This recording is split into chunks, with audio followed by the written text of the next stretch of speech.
Logical I am जैसे लोगों की ये जगह है, ठीक है? हम्म। ऐसे लोग हमें चाहिए अभी फिलहाल के लिए। I will be very honest, ऐसा नहीं है कि वो यूजलेस आदमी है एक नंबर का। आपको फ्रीडम ऑफ स्पीच दी ही इसलिए गई है कि ऑलरेडी सोसाइटी के अंदर जो थॉट्स टैबू समझे जाते हैं, अपन एड्रेस कर पाओ। सोसाइटी पूरी जिसको नकारती है बात को, जिससे अनकंफर्टेबल होती है इस बात से, उसको आप ताकि बोल पाओ, इसीलिए फ्रीडम ऑफ स्पीच है। रैंडम सेना का चैनल बंद हो जाएगा यार अगर ऐसा हुआ तो। बिल्कुल हो जाएगा, बहुत पहले हो जाना चाहिए था उसका तो। वैसे भी भगवत गीता ने आपको सिर्फ वही करने को बोला जो आपको पहले से पता है, कुछ एडिशनल इन्फॉर्मेशन नहीं दी कि आपको ये करना चाहिए। It is very vague. अगर आप देखोगे ना तो वेस्ट के अंदर ऐसी फिलोसफीज आपको नहीं मिलेंगी ज़्यादातर। इसमें सबसे नंबर 1 पे आएंगे विमो भाई अपने। अगर उनसे कभी गलती होती है, मैंने आज तक नहीं देखा उन्हें कभी गलती मानते हुए अपनी। एक ही स्ट्रीम, आप समझो कि एक स्ट्रीम का डिफरेंस था। एक स्ट्रीम में मैं गया विमो से बात करने कंटिजेंसी आर्गुमेंट के ऊपर, और उसने हक दिया बहुत बुरे तरीके से। ही इज ऑलवेज लाइक कि मैं सही हूँ, मैं सही हूँ, मैं सही हूँ। पर मुझे ऐसा लगता है कि Vigyan Darshan is not very open about debating. उससे पता है कि उसने डिबेटिंग का चैनल जिसको फेंका था लॉजिकल आयम को, वो नहीं आएगा। उसे भी पता था कि नहीं आएगा वो, and he is a very soft target.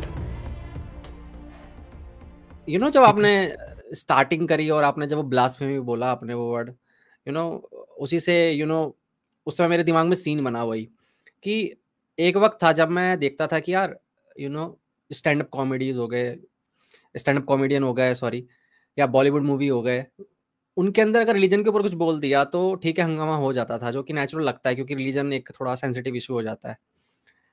फिर मैं देखा कि यार एक एक फेज आया जहां पे पॉलिटिकली भी अगर आपको जोक मारो तो आपको पकड़ लिया जाएगा, पीट दिया जाएगा, जिसका भी रिसेंट केस भी आपने सुना, कुणाल कामरा वाला।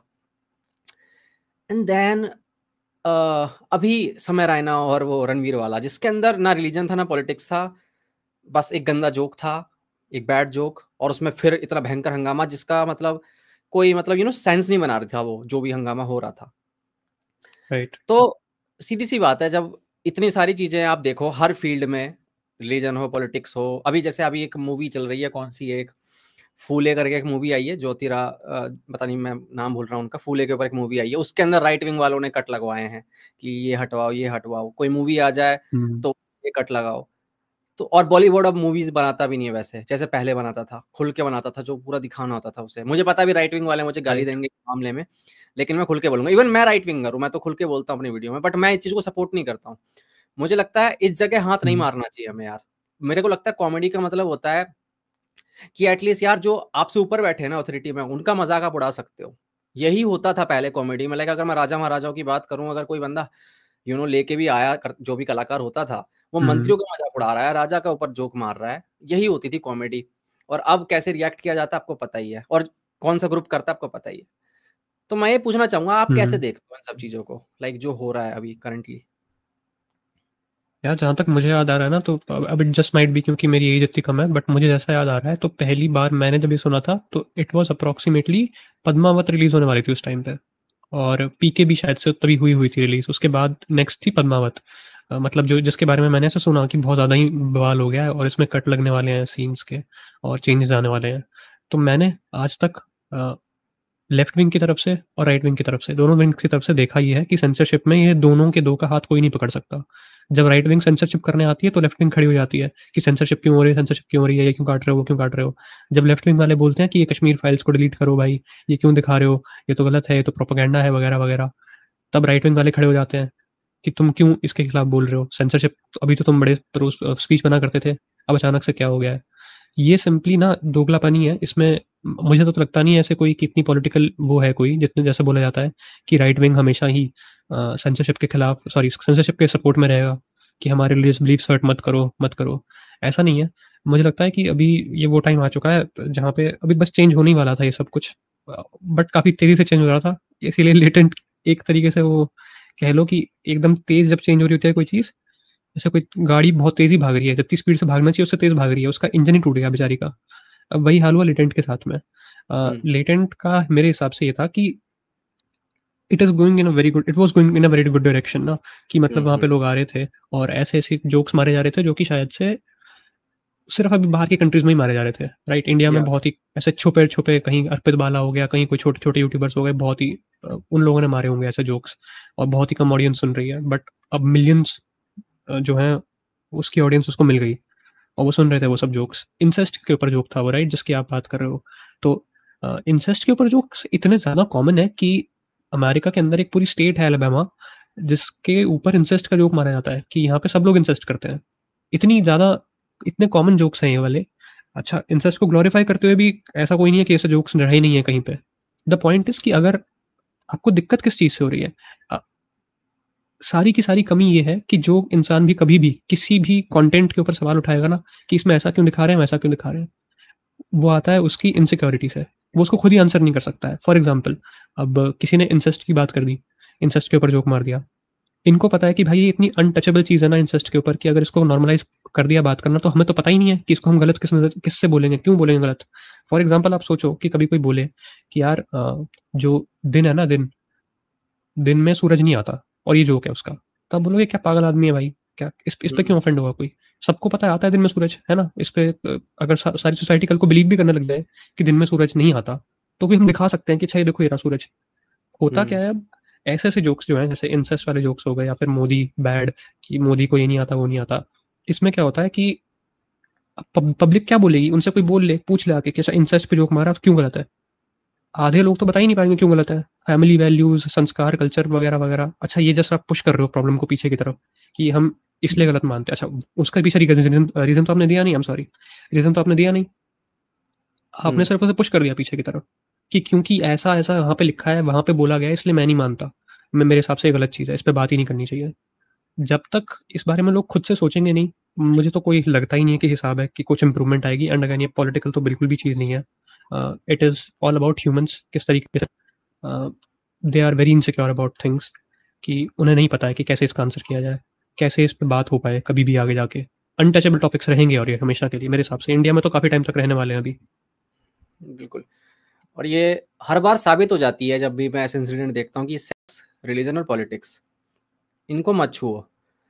और जब मैं देखता हूँ, आपने पता नहीं फैमिली गाय देखा है कि नहीं, अभी तक मेरे कंप्यूटर में पीसी में हाँ, पड़ा हुआ है देखा है। फैमिली गाय, मेरा फेवरेट शो है आज तक और हमेशा रहेगा। वो आपने पता नहीं कितने एपिसोड्स देखे हैं, लेकिन अगर आपने उसके जोक्स देख लिए हैं, उन्होंने जो बाउंड्रीज क्रॉस करी है, कोई बाउंड्रीज नहीं है पहली बात फैमिली गाय की, ठीक है। मैं सही बता रहा हूँ, अगर इंडिया में बहुत सारे, जो अब बोलना नहीं चाहिए, बट ऐसे जो ऑफेंड होने वाले बंदे हैं ना, उनको इतनी अच्छी इंग्लिश आती भी नहीं है, या फिर उतने वो एजुकेटेड नहीं है, या इतने लिटरेट नहीं है कि वो फैमिली गाय के वो जोक्स समझ पाए। हाई आईक्यू जोक्स होते हैं वो, मैं ऑफेंड कर रहा हूँ मुझे पता है। तो वो हाई आईक्यू जोक्स ना, अगर इनको समझ आने लग जाए ना, उनको कोई मतलब ट्रांसलेट करके दे, तो फैमिली गाय आज कैंसिल करवा देंगे वहां जाकर। इनको पता ही नहीं है कि अगर देखो यार, मेरा ये मानना है पर्सनली कि यार आर्ट के साथ खिलवाड़ मत करो, आर्ट को खुला रहने दो। तुम उसको प्रोपेगेंडा बोल देते हो भाई। अब यार तुम्हें लगता है ना कि अगर एक लेफ्ट विंग वाले अपने कोई प्रोपेगेंडा मूवी बना रहे हैं, तो तुम भी राइट विंग वाले से कोई प्रोपेगेंडा मूवी बना दो उसके काउंटर में, ये कर दो ना। राइट। अगर लेफ्ट विंग वाला, जैसे तुम कहते हो कुणाल कामरा लेफ्ट विंग वाला बंदा है, ठीक है, वो उसके प्रोपेगेंडा करता है या फिर जो भी है, वो कॉमेडी नहीं करता है, तो तुम्हारे कितने सपोर्ट में है कॉमेडियन, ये बता दो ना। एक राइट विंग वाला कोई बता दो कॉमेडियन जो राइट विंग की बातें करता हो। कोई नहीं करता भाई। अब तुम बिल्कुल नहीं करता। धीरे धीरे करके एक एक टॉपिक निकालते चले जाओगे, उसके बाद बचेगा क्या यार। चींटी और हाथी वाले जोक सुनेंगे क्या हम लोग यार। अभी वो फीमेल थी, क्या नाम था उसका, जो, अरे वो कॉमेडियन है यार जिसने वाइब्रेटर वाला जोक अपूर्वा। मारा था। अच्छा, वाइब्रेटर वाला तो नहीं है, आई डोंट नो। हाँ, अब देख रहे हो, जैसे ही आप एक लड़की सेक्स के ऊपर बात करना शुरू करेगी, और सेक्स सेक्स की बातें कब कर रही है वाइब्रेटर, वो एक्चुअली में कोई सीन है जिसमें वो मम्मी के ऊपर बात कर रही है कि मम्मी मेरा वाइब्रेटर ले लेगी, ऐसा कुछ कह रही है। तो अब देख रहे हो, जैसे ही आप घर में ले आते हो ना सेक्स, तो कैसे, और मैं ट्विटर देखता रहता हूँ यार, मतलब जो राइट विंग वाले बंदे हैं बिल्कुल पागल हो जाते हैं। मतलब जैसे कि, मतलब क्या हो गया भाई, एक जोक मारा है लड़की ने, 2-4 लोग हंस रहे हैं, घर चले गए यार। तो मतलब वो कैपेसिटी कब आएगी लेजी भाई, आपको क्या लगता है, जब कब हम डाइजेस्ट कर पाएंगे इन यार, जोक्स मैं को, वो वही बोल रहा हूँ ना आपको कि उनको आइडिया ही नहीं है कि हैंडल कैसे करना है इस थॉट को, कि अच्छा एक एक लड़की ने बात कर ली अपनी मम्मी से सेक्स के बारे में, या फिर उससे कुछ रिलेटेड के बारे में, उनको आइडिया ही नहीं है इस चीज़ कैसे हैंडल करना है। वही मैं बोल रहा हूँ कि ये एक इनसिक्योरिटी से आता है उनके अंदर। आप अगर कभी देखोगे ना, तो मैं थोड़ा बहुत अभी ट्विटर यूज़ करने लगा हूँ फॉर सम टाइम। वहाँ पे जब भी कोई इशू होता है ऐसा स्पीच से रिलेटेड कि किसी ने कुछ बोल दिया, वहाँ पे आपको दिखेंगे कि अंकल जो लोग हैं अपने 35-40 ईयर ओल्ड्स, हाँ ये आते हैं फेसबुक वहाँ पे अंकल। ट्विटर पे, हाँ 50 ईयर ओल्ड्स। हाँ, हाँ ये फेसबुक आते अंकल। हैं वहाँ पे लिखते हैं कि dash dash dash is not freedom of speech, freedom of speech does not mean dash dash dash. अब डैश डैश डैश में आप कुछ भी भर लो कि लेटेंट पे किसी ने इंसेस्ट का जोक मार दिया, ये फ्रीडम ऑफ स्पीच के अंडर नहीं आता, ऐसे लिख देते हैं वो लोग। फिर लिखते हैं कि दूसरे, बाकी दूसरा टेम्पलेट है इनका, वो लिखते हैं कि भाई देखो, I understand that there is freedom of speech, but cracking jokes on your parents is not freedom of speech. ऐसे-ऐसे ये लोग टेम्पलेट्स इन्होंने लगा के रखे हैं बहुत सारे। और ये इतनी ज़्यादा डम चीज़ है, आप खुद सोचो फ्रीडम ऑफ स्पीच का मतलब ही क्या रह गया अगर आप जोक ही नहीं मार पा रहे हो एक छोटा-सा, ठीक है? आपको लग रहा है बहुत भयंकर जोक है, बहुत खराब जोक है, but in reality freedom of speech है ही इन जोक्स के लिए। आपको क्या लग रहा है फ्रीडम ऑफ स्पीच इसलिए है ताकि आप बोल पाओ कि नहीं, मेरी फेवरेट आइसक्रीम क्या कहते हैं, बेल्जियम चॉकलेट चिप नहीं है, मेरी फेवरेट आइसक्रीम जो है वो मैंगो वाली है या स्ट्रॉबेरी वाली है मेरी। ये बोलने के लिए फ्रीडम ऑफ स्पीच थोड़ी दी गई है आपको। आपको फ्रीडम ऑफ स्पीच दी ही इसलिए गई है कि ऑलरेडी सोसाइटी के अंदर जो थॉट्स टैबू समझे जाते हैं, आप उन्हें एड्रेस कर पाओ। जो सोसाइटी पूरी जिसको नकारती है बात को, जिससे अनकंफर्टेबल होती है जिस बात से, उसको आप ताकि बोल पाओ, इसीलिए फ्रीडम ऑफ स्पीच है। अब ये सेम चीज़ को अगर आप थोड़ा-सा पीछे लेके जाओगे, तो जब हम उसकी बात करते हैं, मेरे दिमाग से नाम निकल गया, गैलीलियो की बात करते हैं। उस टाइम पे अर्थ को राउंड समझना एक हेरेसी थी पूरे तरीके से। उसको ब्लास्फेमी मानते थे वो लोग कि ये तो बहुत गलत काम कर दिया। अगर उस टाइम पे गैलीलियो ये बात नहीं करता, तो आज क्या हम लोग को, मतलब ऑब्वियसली हमें पता होता कि अच्छा राउंड हुआ है अर्थ, बट फिर भी नॉलेज की तो कदर नहीं रह गई ना वहाँ पे। आगे उस पे कैसे, तो थोड़ा और टाइम लग जाता हमें, थोड़ी साइंटिफिक एडवांसमेंट्स कम हो जाती है हमारी अब से, थोड़ी सी तो कम होती है एटलीस्ट, क्योंकि थोड़े टाइम बाद जाके पता लगता है ये चीज़। उसके जो उसने वर्क्स करे हैं वो बाद में पब्लिश होते हैं या फिर नहीं होते, कभी भी वो बोलता ही नहीं इस बारे में। तो ऑफेंड करने के लिए ही होती है फ्रीडम ऑफ स्पीच, खुश करने के लिए नहीं होती सबको फ्रीडम ऑफ स्पीच।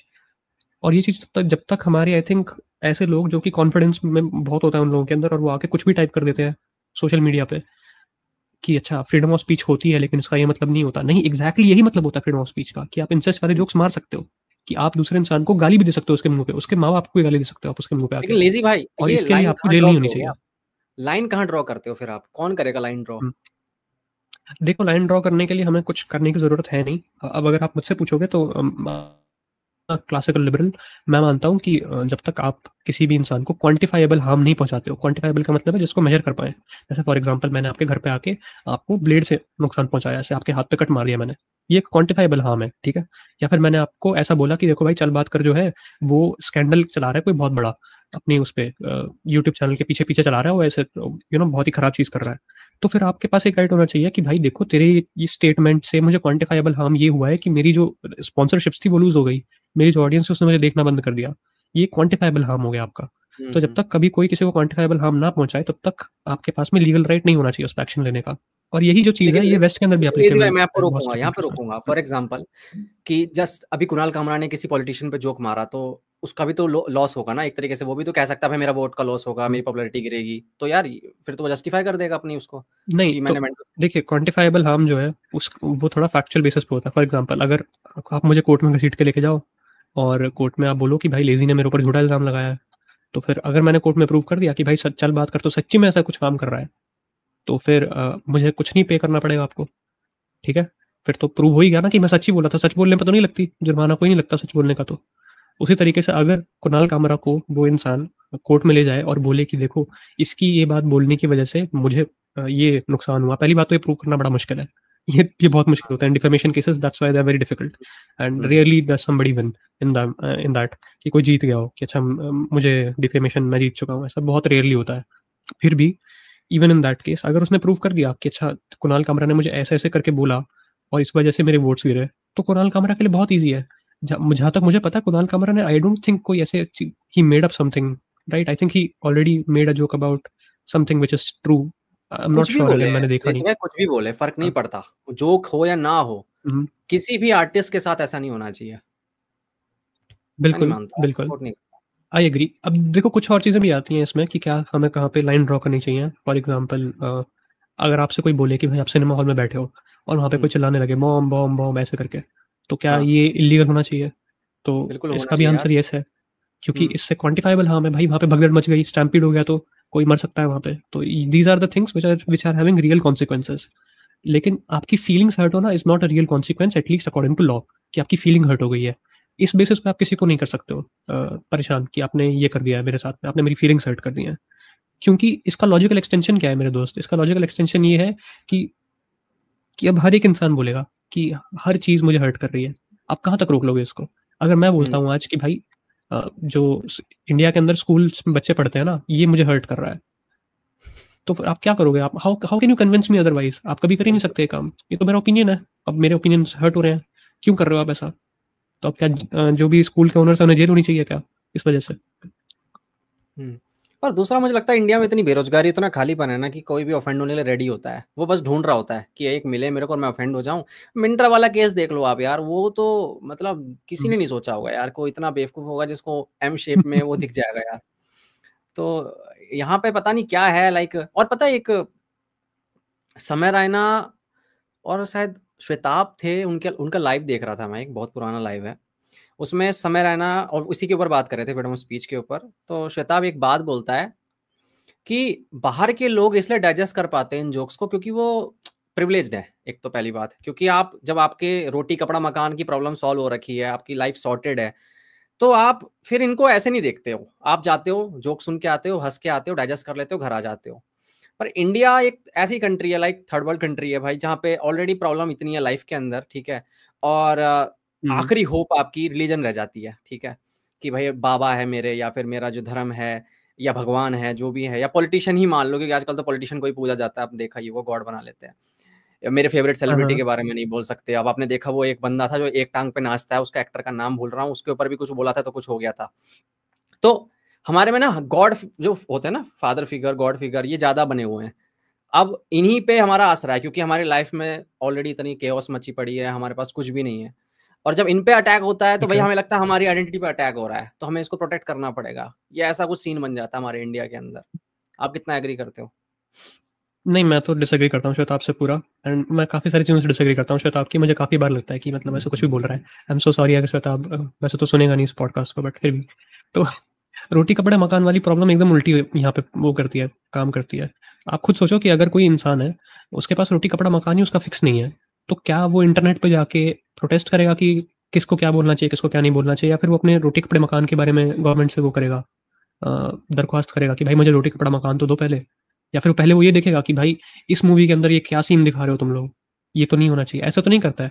आप हमेशा देखना, जो भी ये लोग आते हैं प्रोटेस्ट में, दे आर वेरी वेला पीपल, ठीक है। बेरोजगार जो एकदम एकदम वेले नंबर के, एक नंबर के वेले होते हैं जो लोग, वो होते हैं ये लोग, ठीक है।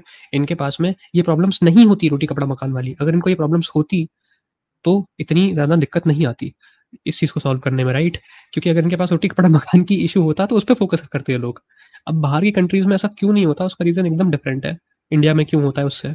पहली बात तो इंडिया में रोटी कपड़ा मकान की प्रॉब्लम नहीं है जैसा बताया जाता है। उस हिसाब से इंडिया में, जहाँ तक मुझे याद आ रहा है, आखिरी बार जब भूखमरी से किसी की मौत हुई थी 2017 में हुई थी वो। उसके बाद से कोई भूखमरी से मौत नहीं हुई।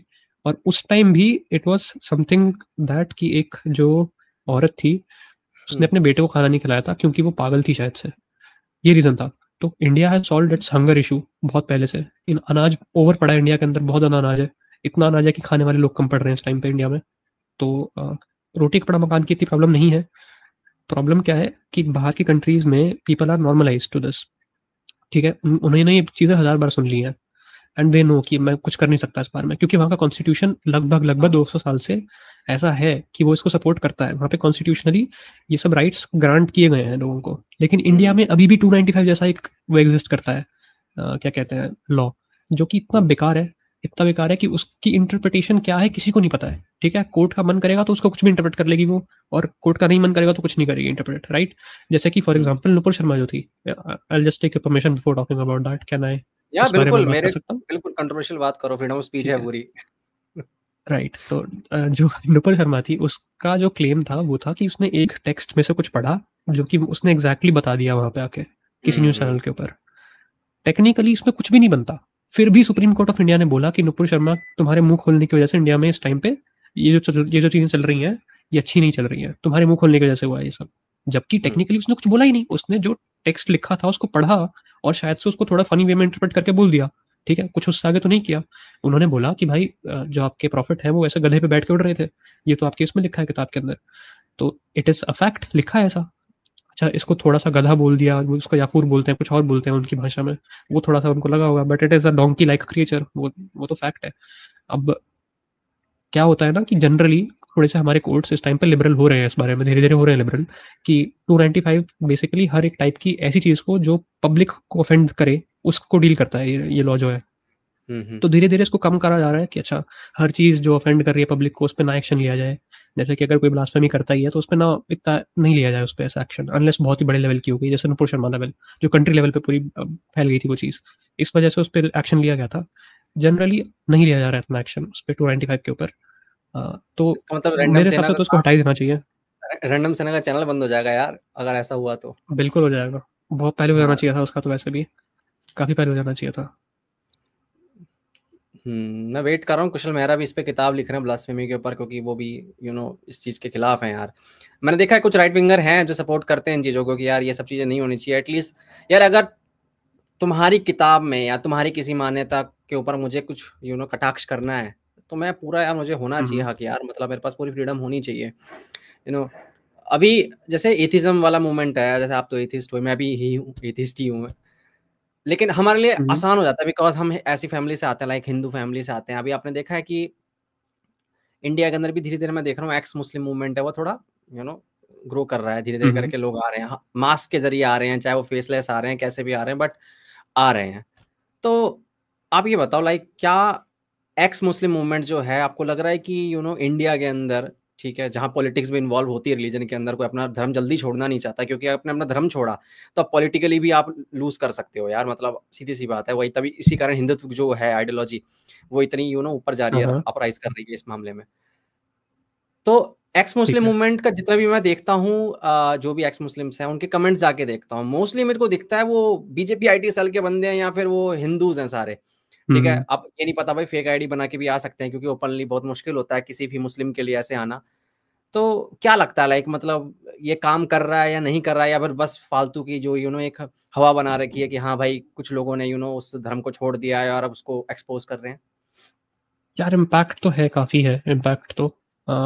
इम्पैक्ट इनफैक्ट इतना ज़्यादा है कि अ, अगर आप किसी मस्जिद में जाओगे अपनी लोकल में और उसमें जाके पूछोगे इन लोगों के बारे में, तो आपको बता देंगे, उनको पता होगा इस बारे में कि अच्छा ऐसा एक्स मुस्लिम मूवमेंट चल रही है इंडिया के अंदर। क्योंकि लोग आ रहे हैं अपने मस्जिद के जो हेड्स हैं उनके पास में से रिक्वेस्ट ले लेके कि ये सॉल्व करके दो भाई, ये तो बड़ी मुश्किल वाली प्रॉब्लम है, ऐसे सॉल्व करके दो। जो कि आई थिंक अभी इससे पहले नहीं हो रहा था इंडिया में। तो डेफिनेटली आप बोल सकते हैं कि अच्छा कुछ तो फ़र्क पड़ ही रहा है इससे। और आपने जो बात करी थी कि कमेंट सेक्शन उनका भरा रहता है हिंदू लोगों से और आईटी सेल वाले लोगों से, इससे मैं एग्री करूँगा आपसे, ऐसा होता है, बहुत होता है। इनफैक्ट मेरी ऑडियंस में भी काफ़ी लोग ऐसे हैं जो कि हिंदू हैं, जबकि मैं एक एथीस्ट हूँ। अप्रॉक्सिमेटली 60% मेरी ऑडियंस, मेजॉरिटी ऑफ ऑडियंस मेरी हिंदू है। अब अगेन काफ़ी अच्छी खासी 40% मेरी एथीस्ट भी है, क्योंकि मेरे पास मैसेजेस आते हैं उनके, वो लोग मुझे चैट में दिखते हैं, तो मुझे पता है कि अच्छा ये लोग एथीस्ट हैं इतने लोग। तो मेरा ऐसा कुछ रूल है नहीं कि मुझे एथिज़्म पे ही बात करनी है या फिर जो भी है, तो I don't mind having Hindu audience इस मामले में। पर ये तो बहुत क्लियर सी बात है ना, अगर आप बेसिकली इस्लाम पे अटैक कर रहे हो, तो या फिर अगर आप इस्लाम के कुछ उसमें गलतियाँ निकाल रहे हो, तो guess who is going to benefit from that? अब लोग छोड़ेंगे इस्लाम हम्म। तो कहाँ जाएँगे? या तो वो एथिस्ट बनेंगे, या तो वो हिंदू बनेंगे, या तो वो क्रिश्चियन बनेंगे। तो इंडिया में क्या ज़्यादा लाइकली है कि वो क्या बनेंगे? हिंदू। तो इससे कौन खुश होगा? हिंदू। तो ऑफ कोर्स हिंदू देखेंगे उनको, सपोर्ट करेंगे और ज़्यादा शेयर करेंगे। अच्छा, इसमें काफ़ी लोग बोलते हैं कि ये तो गलत बात है कि इतने हिंदू नहीं सुनना चाहिए एक्स मुस्लिम्स को ही सुनना चाहिए, सिर्फ एक्स मुस्लिम्स को। मेरे हिसाब से I think whatever helps them to grow their channel works, क्योंकि एक हिंदू जो है वो भी शेयर तो करेगा ना किसी के साथ में। अब अगर सिर्फ मुसलमान ही देखें एक्स मुस्लिम्स को, तो फिर तो बात ही क्या रह गई? फिर तो शेयरिंग तो वो खत्म ही कर देंगे ना। एक पॉइंट ऐसा आ सकता है जहाँ पे सब मुस्लिम्स मिलकर डिसाइड कर लेंगे कि भाई देखो, हमें बॉयकॉट करना है इनका, and then they are dead, उनके चैनल एकदम डेड हो जाएंगे। इससे अच्छा है कि कम से कम उनकी ऑडियंस ऐसी रहने दो थोड़ी सी, जो कि शेयर कर सके न्यू ऑडियंस के साथ में। तो आई थिंक उस मामले में ठीक है, इतना कुछ इसमें बुराई नहीं है। एंड आपने बोला कि आप भी एथिस्ट हो भी, राइट? हम्म। तो मैं भी। तो मुझे आपसे जानना है कि आपको क्या लगता है, अगर आप किसी चैनल पे जाके देखते हो कि हम्म। हिंदुज़्म के खिलाफ में बातें हो रही है वहाँ पे, और दूसरे चैनल पे इस्लाम के खिलाफ बातें हो रही हैं, तो आपको किस में ज़्यादा ऐसे कंफर्टेबल लगता है उस चैनल का ऑडियंस मेंबर बनने में? कौन से चैनल पे आपको ज़्यादा कंफर्टेबल रहता है? देखो ऐसा, मैं तो रिलीजन को होल देखता हूँ पूरा, ठीक है, मुझे प्रॉब्लमेटिक चीज़ जहाँ लगती है हुँ, मैं उसको देखता हूँ। हिंदुइज्म के अंदर जैसे कास्ट बेस्ड डिस्क्रिमिनेशन, देखो हिंदुइज्म जब मैं बोल रहा हूँ तो रिलीजन की बात नहीं कर रहा हूँ, मैं हिंदू फेथ और हिंदू सोसाइटी को थोड़ा अलग देखता हूँ। क्योंकि ये बहुत किया गया है कि कुछ चीज़ें हिंदू फेथ में नहीं है, लेकिन उसको सॉरी, हिंदू सोसाइटी में कोई चीज़ इविल है, कोई बेकार है, कोई सोशल इशू है, उसको देखा जाता है कि देखो वो तुम्हारे हिंदुइज्म में है। जबकि ऐसे बहुत सारे केसेस हैं जहाँ पे कुछ ऐसे इश्यूज हैं जो कि नहीं है हुँ, हिंदुइज्म के अंदर, सीधी सी बात है, लेकिन वो डाल दिया जाता है। तो थोड़ा मैं अलग करके बताऊंगा। तो कुछ प्रॉब्लम्स जो हिंदुइज्म में मेरे को दिखती हैं, उसमें एक ये दिखता है कि हाँ यार, थोड़ा कास्ट बेस्ड डिस्क्रिमिनेशन है। और एक मिसोजिनी दिखने को मिलती है, सीधी-सी बात है। आप ये बहुत लोग एग्री नहीं करेंगे भैया, लेकिन अभी भी मिसोजिनी है। कुछ ना कुछ देखो हर डिग्री में, मैं तो ये मानता हूँ कि हर रिलीजन के अंदर एक लेवल ऑफ मिसोजिनी होती है। किसी में कम, किसी में ज़्यादा, और सबको पता है किसमें सबसे ज़्यादा है। ठीक है? तो ठीक है। मैं इंटेलेक्चुअली ऑनेस्ट हूँ इस मामले में कि यार अगर मेरे धर्म में कुछ प्रॉब्लम है तो मैं बिल्कुल मानता हूँ, ठीक है? अगर बकवास लग रही है तो मैं बकवास बोलता हूँ। और और इस्लाम की बात कर लो तो भाई सीधी-सी बात है, मैं इस्लाम के बारे में ज़्यादा नहीं जानता था, लेकिन अब जैसे-जैसे मैं स्टडी कर रहा हूँ, बाकी सीताराम गोयल हो गए, रामस्वरूप हो गए, जिन्होंने इस्लाम को बहुत अच्छे से स्टडी किया है, उनको पढ़ रहा हूँ तो समझ में आ रहा है कि प्रॉब्लमेटिक चीज़ें कहाँ-कहाँ हैं और दिखती है। अभी जैसे बाबा साहब का एग्ज़ाम्पल ले लो, बाबा साहब ने भी देखा कितनी कुरीतियाँ हैं उसके अंदर, ठीक है? जाति व्यवस्था भी है उसके अंदर, आपने देखा होगा, अगर मोहक मंगल की एक वीडियो भी है इसके ऊपर पूरी डेडिकेटेड। तो दोनों में इश्यूज़ दिखते हैं। तो मैं तो भाई पढ़ने जाता हूँ, ठीक है, समझने जाता हूँ, क्योंकि एक्चुअली में मेरे साथ हुआ ये भी है कि मैं ऐसे काफ़ी हैं मेरे दोस्त मुस्लिम, तो उनके साथ भी कई बार बातें होती हैं। तो मैं नहीं चाहता कि भाई मुझे कुछ नॉलेज ही ना हो और मैं उनको कुछ ऐसा कह दूँ जो कि गलत हो, उनको बुरा लग जाए। जो राइट। फैक्ट है, वो फैक्ट सामने रखे जाए, ठीक है? ये भी नहीं है कि भैया लात घुसे पड़ने लग जाए कि नहीं भाई तेरा धर्म ऐसा है, मेरा धर्म ऐसा है, फिर तो बकवास हो गया, क्योंकि धर्म के ऊपर लड़ाई कर रहे हो फिर फ़ायदा क्या है? ये होना चाहिए कि हाँ भाई इश्यूज़ हैं, let's solve it, that's all. ठीक है? दोनों चाहे किसी धर्म के अंदर हो, और अगर मान ले तू एथियस्ट बनने को तैयार है, मैं एथियस्ट बनने को तैयार हूँ, तो बहुत अच्छी बात है भाई, ठीक है, चलो अब सॉल्व करते हैं इस चीज़ को। तो मैं, अगर मेंबर बनने की आप पूछ रहे हो कि मैं किसका मेंबर बनना चाहूँगा, तो सीधी-सी बात है, मैं हिंदुइज़्म का ही पहली बात है बनूँगा, सीधी-सी बात है। मैं देखना चाहूँगा कि ऐसा क्या है मेरे धर्म में जो मुझे भी नहीं पता चला है अभी तक, इतना पढ़ने के बाद, कि भैया मेरे धर्म में और क्या प्रॉब्लमैटिक चीज़ें हैं। अब अगर आप ज़बरदस्ती सुपरस्टिशन को लेके आए हैं, जो कि ये पैडल करते हैं बाबा वगैरह, तो मैं नहीं मानता। मुझे लगता है ये सब बकवास कहाँ से लेके आते हैं मुझे नहीं पता। मैंने तो अभी तक नहीं देखा ये जो सुपरस्टिशन की वाली बातें बोलते हैं कि ये तुलसी का पत्ता ये ले लो ठीक और है। ये कर लो। मुझे नहीं पता ये अभी तक किस पुराण और किस ग्रंथ से उठा के लेके आ रहे हैं। तो अगर ये बाबा वगैरह जो पैडल करते हैं, इसका तो एक अलग केस है यार। मुझे लगता है फिर मैं उस पे तो नहीं आया, क्योंकि आप कोई भी बकवास नहीं ले आओ, मैं बोल दूँगा जी ये बोतल में भाई चीनी रहता है। अब ये तो इसको कैसे क्या करोगे आप? ये किसी धर्म से रिलेटेड थोड़ी ना है, ये तो बकवास है आपकी खुद की। हाँ, तो मैं बिल्कुल। हिंदुइज़्म का ही मेंबर बनना पसंद करूँगा। देखना चाहूँगा भाई मेरे धर्म में क्या प्रॉब्लम है, बाद में जाऊँगा मैं दूसरे धर्म पे। ठीक है। आप इसमें थोड़े से इंटरेस्टिंग मुझे बात लगी कि आपका थोड़ा-सा वो है ऐसे इसमें अच्छा माइंडसेट है। पर्सनली मेरा और बाकी काफ़ी सारे लोगों का थोड़ा-सा अलग माइंडसेट होता है इस पे कि भाई अपना घर जैसा भी हो, पहले बाहर वाले के घर में मसाला क्या चल रहा है वो देख के आओ, ठीक है? तो मेरा भी ऐसा ही था। मतलब मैं till the age of I would say 14-15 मैं हिंदू था। मैंने काफ़ी ऐसे कोशिश करी थी कि भाई देखते हैं कुछ। मेरा थोड़ा अलग दिमाग था। मुझे ये हुँ, स्क्रिप्चर वगैरह से इतना कुछ फ़र्क नहीं पड़ रहा था। मुझे था कि भाई कुछ भूत-प्रेत दिख जाए, मज़ा-सा आ जाए थोड़ा-सा, है ना? पता लग जाए कि भगवान है, क्योंकि I was very atheistic minded, काफ़ी रेबेलियस टाइप। ऐसा था कि भाई मुझे कुछ मिल नहीं रहा है, कैसे मैं कैसे भगवान को मानूँ? मुझे बोला हुँ, जा रहा है कि भाई वेडनेसडे को नाखून नहीं काटने, तो सैटरडे को बाल नहीं धोने वगैरह-वगैरह जो भी है। मैं मान लूँगा आपकी बातें। मुझे थोड़ा-सा कुछ ऐसा एक्सपीरियंस हो जाए लॉजिक। पहले कि जिससे मैं हुँ, मान लूँ कि अच्छा आपकी बातों में चाहे लॉजिक ना हो, एट लीस्ट भगवान की तरफ से आ रही हैं वो। कोई बात नहीं, मैं वो भी एक्सेप्ट करने को रेडी हूँ मैं। तो आई थिंक मैंने काफ़ी टाइम ना ऐसे अ, बच्चे की तरह एज़ अ बच्चा आई डिड घोस्ट हंटिंग कि मुझे घोस्ट मिल जाए कहीं पे, तो मज़ा सा आ जाए। फिर मैं मान जाऊँगा अच्छा घोस्ट है तो फिर ऊपर वाला भी होगा ही, हाँ, वरना ये घोस्ट सेम कैसे मेरा आ भी गया? है। ये तो मेरा भी था। तो मैंने कोशिश करी ऐसे उल्टे-सीधे काम करने की, तो कुछ मुझे तो मिला नहीं आज तक। जब भी मैंने इतना क्या कहते हैं कोशिशें करी जो भी जितनी भी, और अब आज भी कितनी प्रे करी हैं करते वो हो क्या आप? बताऊँगा नहीं। आज भी प्रे करते हो कि मुझे एक बार घोस्ट दिख जाए यार, अगर ये है यार तो गॉड होगा ही होगा। हाँ, ये तो मेरी इच्छा है कि ऐसे मतलब मैं हमेशा मेरे घरवाले मुझे बोलते रहते हैं कि तुझे मंदिर ले जाने को तू रेडी नहीं होता, भानगढ़ तेरे को नाम ले लो भानगढ़ किले का, कोई ऐसे एक हिमाचल में फोर्ट है, वहाँ पे भी कुछ ऐसे हुँ, भूतिया चीज़ें होती हैं और एक राजस्थान में भी है। एक ऐसी हुँ, मैं बस उनकी बातें करता रहता हूँ उनके सामने, घरवालों के सामने, तो मेरे ताने मारते रहते हैं कि मंदिर जाना नहीं तुझे, उल्टी-सीधी जगह जाना है। But hmm, anyways point being कि मेरे साथ ऐसा था कि अपना मैंने देख लिया ऑलरेडी कि भाई मुझे यकीन है नहीं। अब मेरे लिए इंटरेस्टिंग ये था कि बाहर वाले रिलिजन्स में चल क्या रहा है। क्यों? क्योंकि मेरे लिए एटलीस्ट इंडियन रिलिजन्स को नेगेट करने का मेरे पास कुछ ऑप्शन था नहीं। हुँ, मैंने कोशिश करी थी कि मैं ऋग्वेद पढूँ, स्टार्ट करते हैं मेरा ऐसा when I reached approximately 17 years of age, तो आई वाज़ ऑलरेडी एग्नोस्टिक। मुझे चाहिए था कि भाई मैं वेद पढ़ूँगा सारे के सारे बैठ के डे 1 से, और मुझे पता लग जाएगा कि हिंदुइज़्म इज़ वर्थ ट्राइंग और नॉट ऐसे। तो मैंने सोचा स्टार्ट तो हिंदुइज़्म से करते हैं। मैंने स्टार्ट किया उस टाइम पे सेक्रेड टेक्स्ट्स नाम से एक वेबसाइट हुआ करती थी, अभी भी है शायद से। हुँ, हुँ, उसमें मैंने पढ़ना चालू किया एंड आई लॉस्ट इट। मुझे कुछ समझ ही नहीं आ रहा क्या चल रहा है उसमें। लाइक एक तो या तो आप कह लो कि ट्रांसलेशन इतने खराब तरीके से की गई है, या फिर आप कह लो कि अच्छा ओरिजिनल टेक्स्ट ही इतना कंफ्यूजिंग है कि ट्रांसलेशन भी कंफ्यूजिंग ही है। मुझे कुछ आइडिया नहीं है कि क्या है इन दोनों में से रियलिटी क्या, कौन सी दूसरी चीज़ सही है। पर काफ़ी कन्फ्यूज़िंग लगा, इतना कन्फ्यूज़िंग लगा कि मैं कर ही नहीं पा रहा हूँ कुछ, नथिंग, मतलब I can not read it anymore. मैंने छोड़ दिया उसको। मैंने अपने दोस्त से पूछा कि भाई तुम मुझे बताओ कैसे पढ़ें वेद, ये सब क्या क्या करें? तो सामने से मुझे हर बार रिस्पॉन्ड अलग-अलग आया कि भाई तू ये वाला मत पढ़, ये वाला मत पढ़, ये वाला ट्रांसलेशन पढ़, ये गलत है, वो सही है। एंडिंग में जाके the only fact they agreed upon is कि संस्कृत सही है, उसके अलावा हमें नहीं पता क्या करना है, क्या नहीं करना है, राइट? आई थॉट कि भाई मेरे पास इतना टाइम नहीं है कि मैं इतनी सारी किताबें, पहली बात तो अगर आप वेद की लेंथ देखोगे आपको देख के डर लग जाएगा, स्पेशली एज अ पर्सन जिसे पढ़ना पसंद नहीं है, जिसे सुनना पसंद है।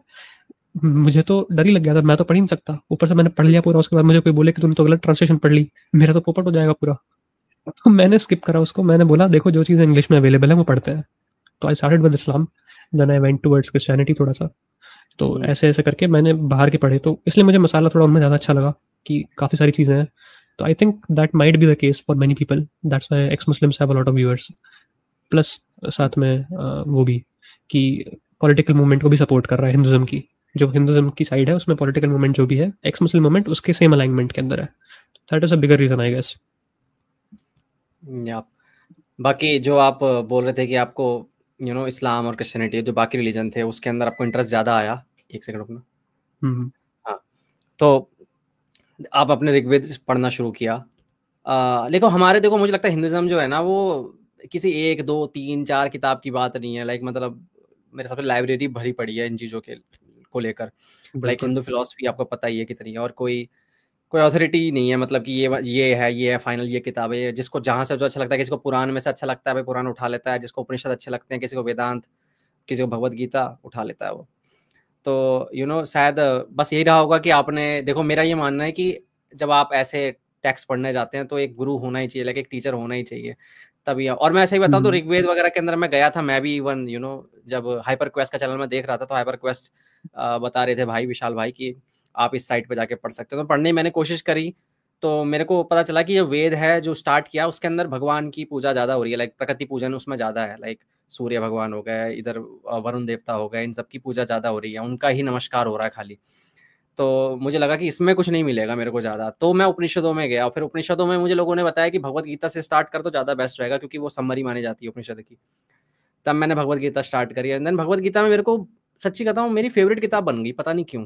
मेरे को ऐसा लगा यार इससे ज़्यादा क्या कमाल हो सकता है, मतलब कि आप जब भी लिखी गई, मुझे नहीं पता कब की बात है, बट यार ये सेंस कैसे बना सकती है हर इंसान के लिए कि भाई ये 4 रास्ते दे रही है कि आप काम करते हुए भी, पॉडकास्ट करते हुए भी मैं मतलब अपना बेस्ट वर्जन बन सकता हूँ, ठीक है? भक्ति करते हुए भक्ति वाले लोग कर सकते हैं, और ज्ञान योग अलग है भाई, पढ़ाई करते हुए आप कोई कुछ आप अपना बेस्ट वर्जन बन सकते हैं। और अपना-अपना इंटरप्रिटेशन सबने देख लिया। हर कोई अपना मतलब देख सकता है। ऐसा नहीं है कि उसमें अर्जुन सिर्फ वो क्षत्रिय है तो फिर वो लड़ना ही है उसको खाली, नहीं। आप अपने लाइफ के अपने फील्ड के अर्जुन बन सकते हो, कोई दिक्कत नहीं है। क्योंकि हर ऐसा ऐसा मोमेंट आता है ना अर्जुन वाला मोमेंट, तो कि यार मुझे लगता है यार ये क्या क्यों करूँ भाई, इसका क्या मीनिंग है? अभी हम बात भी कर रहे थे शुरुआत में कि यार जब हम ये सब नाइहिलिज्म वाला हिट अभी आपको किया नहीं वैसे, बट लगता है ना, पता चलता है यार इसका मतलब क्या है, मैं करूँ क्यों? इसका होगा क्या मतलब? फाइनल मतलब क्या हमें मिलेगा क्या मुझे?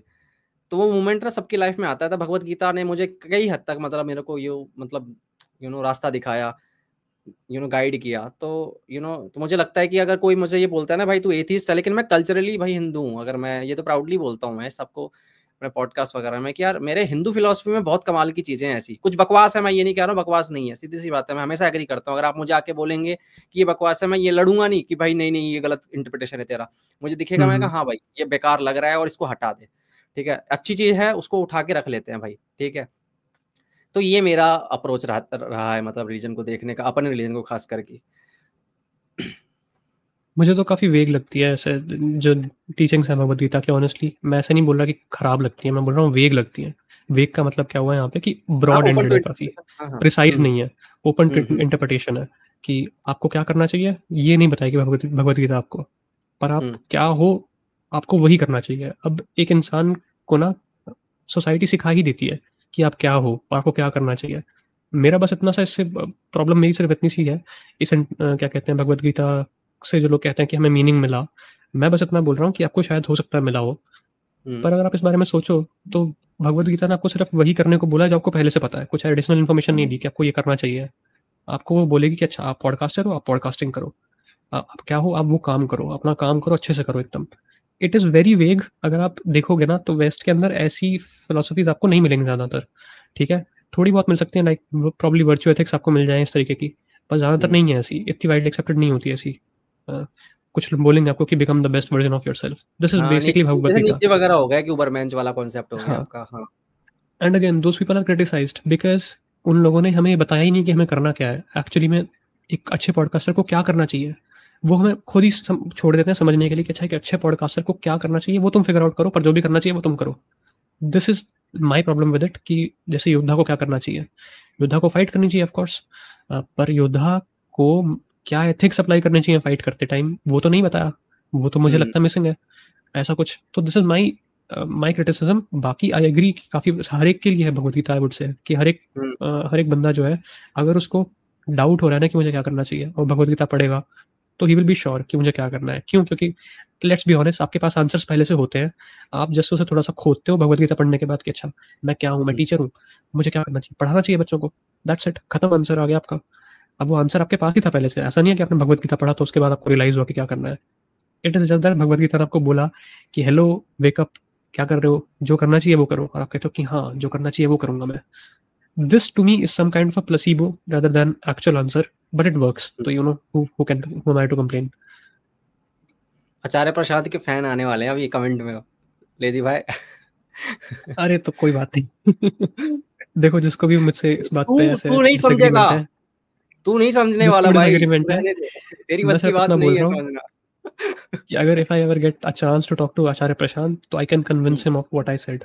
इतना मुझे इस बात पे कॉन्फिडेंस है कि मैं उन्हें कन्विंस कर सकता हूँ इस बात पे जो मैंने अभी बात बोली है इस पे, कि मैं सही बोल रहा हूँ। मुझे इतना कॉन्फिडेंस एटलीस्ट है इस बात पे। तो you know, and again I love Acharya Prashant, काफ़ी अच्छी अच्छी बातें बोलते हैं वो। इनफैक्ट उनकी काफ़ी सारी ऐसी चीज़ें मैंने देखी हैं, लाइक ही इज एंटीनेटलिस्ट। इंडिया में कौन मिलेगा आपको एंटीनेटलिस्ट? भाई कोई नहीं है। एंटीनेटलिस्ट का मतलब होता है ऐसे इंसान जो हाँ, ये मुझे पता है, पर मॉरली, एंटी रेटलिस्ट का भी मैंने देखा नहीं उनका कोई एपिसोड जहाँ वो बोल रहे हैं ऐसा, तो मुझे ठीक है, पता नहीं है।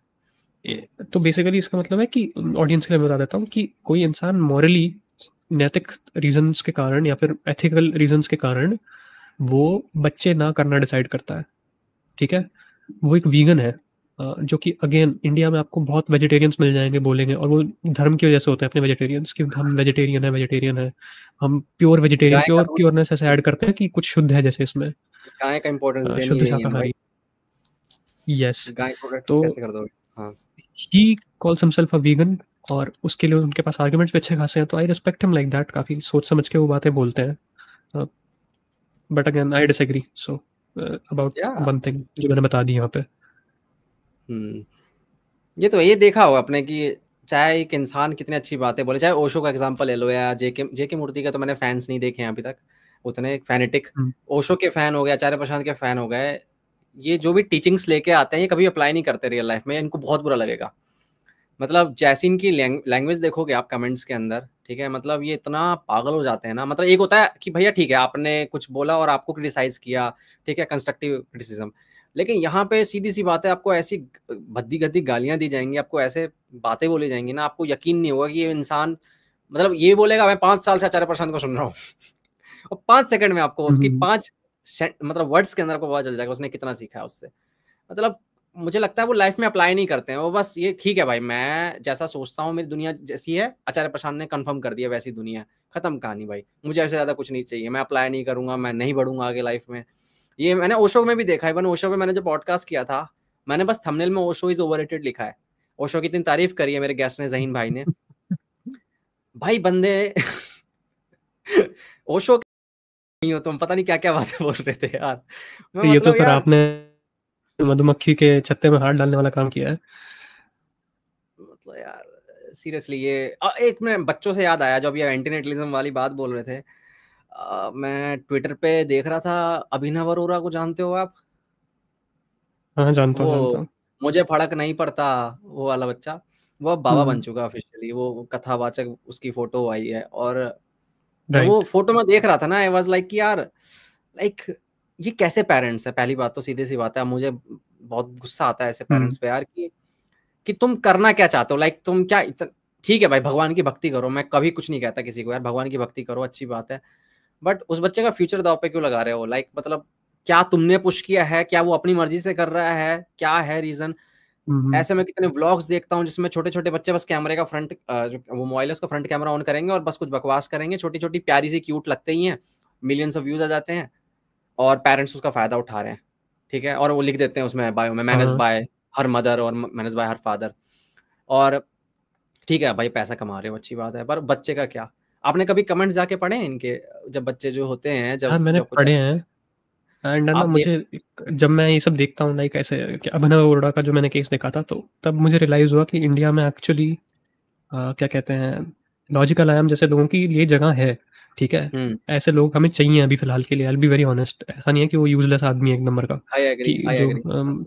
ठीक है, हमें ज़रूरत है ऐसे लोगों की जो शेम करें लोगों को for basically making shit up, ठीक है। अगर आप बैठ के कथावाचक बन रहे हो और आप कुछ भी फेंके जा रहे हो वहाँ पे, तो आई थिंक ऐसे लोग होने चाहिए, लॉजिकल आयाम जैसे लोग, जो कि बैठ के आपको चेक करें वहाँ पे। पर यार प्रॉब्लम इनके साथ ये हो जाती है कि मुझे पर्सनली लगता है कि काफ़ी अहंकार में आ जाते हैं ये दोनों लोग। दोनों लोग कौन? ये जो कथावाचक लोग हैं ये भी, जैसे कि फॉर एग्जांपल वो अपने पूकी बाबा जो थे, आपने अनिरुद्धाचार्य। देखा होगा स्टार्टिंग में, हाँ उन्होंने क्लिप फार्मिंग शुरू कर दी। क्लिप फार्मिंग बेसिकली एक आइडिया होता है जहाँ पे आप जानबूझ के ऐसी चीज़ें बोलते हो जो कि प्रोवोकेटिव होती हैं, ताकि उसकी छोटी सी क्लिप निकले और वो सब लोग शेयर करें उसको आगे जाके। पहली एक आध बार हो गया होगा उनके साथ में ऐसे कि उन्होंने गलती से बोल दिया कुछ भी ऐसे ही, या फिर बिना सोचे समझे, या फिर नेचुरली ही बोल दिया।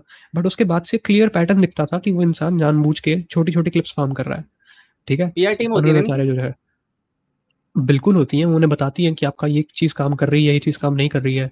फिर वो उस बेसिस पे आगे करते हैं कि अच्छा हमें ऐसे करना चाहिए या नहीं करना स्टार्टअप ये चाहिए। तो पूरा स्टार्टअप ये पूरा। बहुत बहुत खराब सीन है। तो आई थिंक जो लॉजिकल आयाम जैसे लोग हैं वो थोड़े ज़रूरी हैं। पर्सनली आई वुड रादर से कि बायोशाला जैसे ज़्यादा ज़रूरी है। Bioshala is a very nice person, वैसे लोग हों तो बेटर है। थोड़ी सी प्रॉब्लम आ जाती है कि रवि जैसे लोग थोड़े से एरोगेंट हो जाते हैं ना, फिर मिस्टेक्स एक्सेप्ट नहीं कर पाते अपनी। मुझे उससे प्रॉब्लम हो जाती है जब लोग अपनी मिस्टेक्स एक्सेप्ट नहीं करते हैं। तो जैसे आप देखोगे कि अब अगेन इस पे मैं कॉल आउट कर रहा हूँ, अगर आपको ऐसे कुछ मैं कॉल आउट कर सकता हूँ लोगों को यहाँ पे ऐसे बिल्कुल यूट्यूबर्स के करो नाम यार, लेके? बिल्कुल कोई दिक्कत नहीं है। श्योर, ठीक है। इसमें सबसे नंबर 1 पे आएंगे विमो भाई अपने, ठीक है।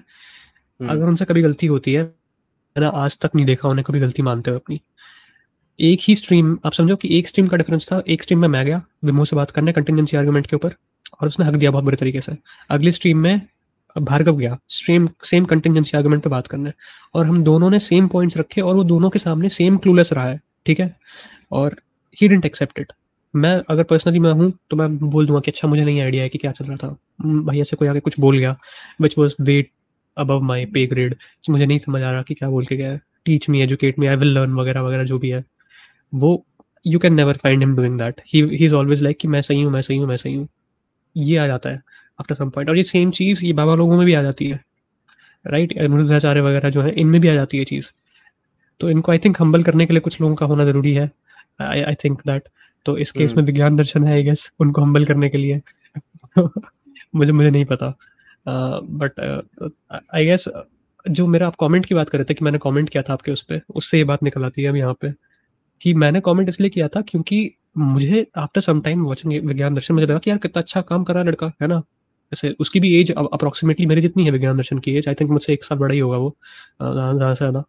तो हुआ क्या कि मैं देख रहा था उसकी स्ट्रीम्स को, मुझे लगा था ठीक है भाई, अच्छे से बात करता है लड़का, वो काफ़ी कैलकुलेटेड तरीके से बात करता है, ऐसा नहीं कुछ भी बोल देता है। जैसे कुछ लोग होते हैं कुछ भी बोल देते हैं वो लोग, और फिर उसका कुछ एविडेंस होता नहीं उनके पास में, ऐसा नहीं है, काफ़ी सोच समझ के बोलता है।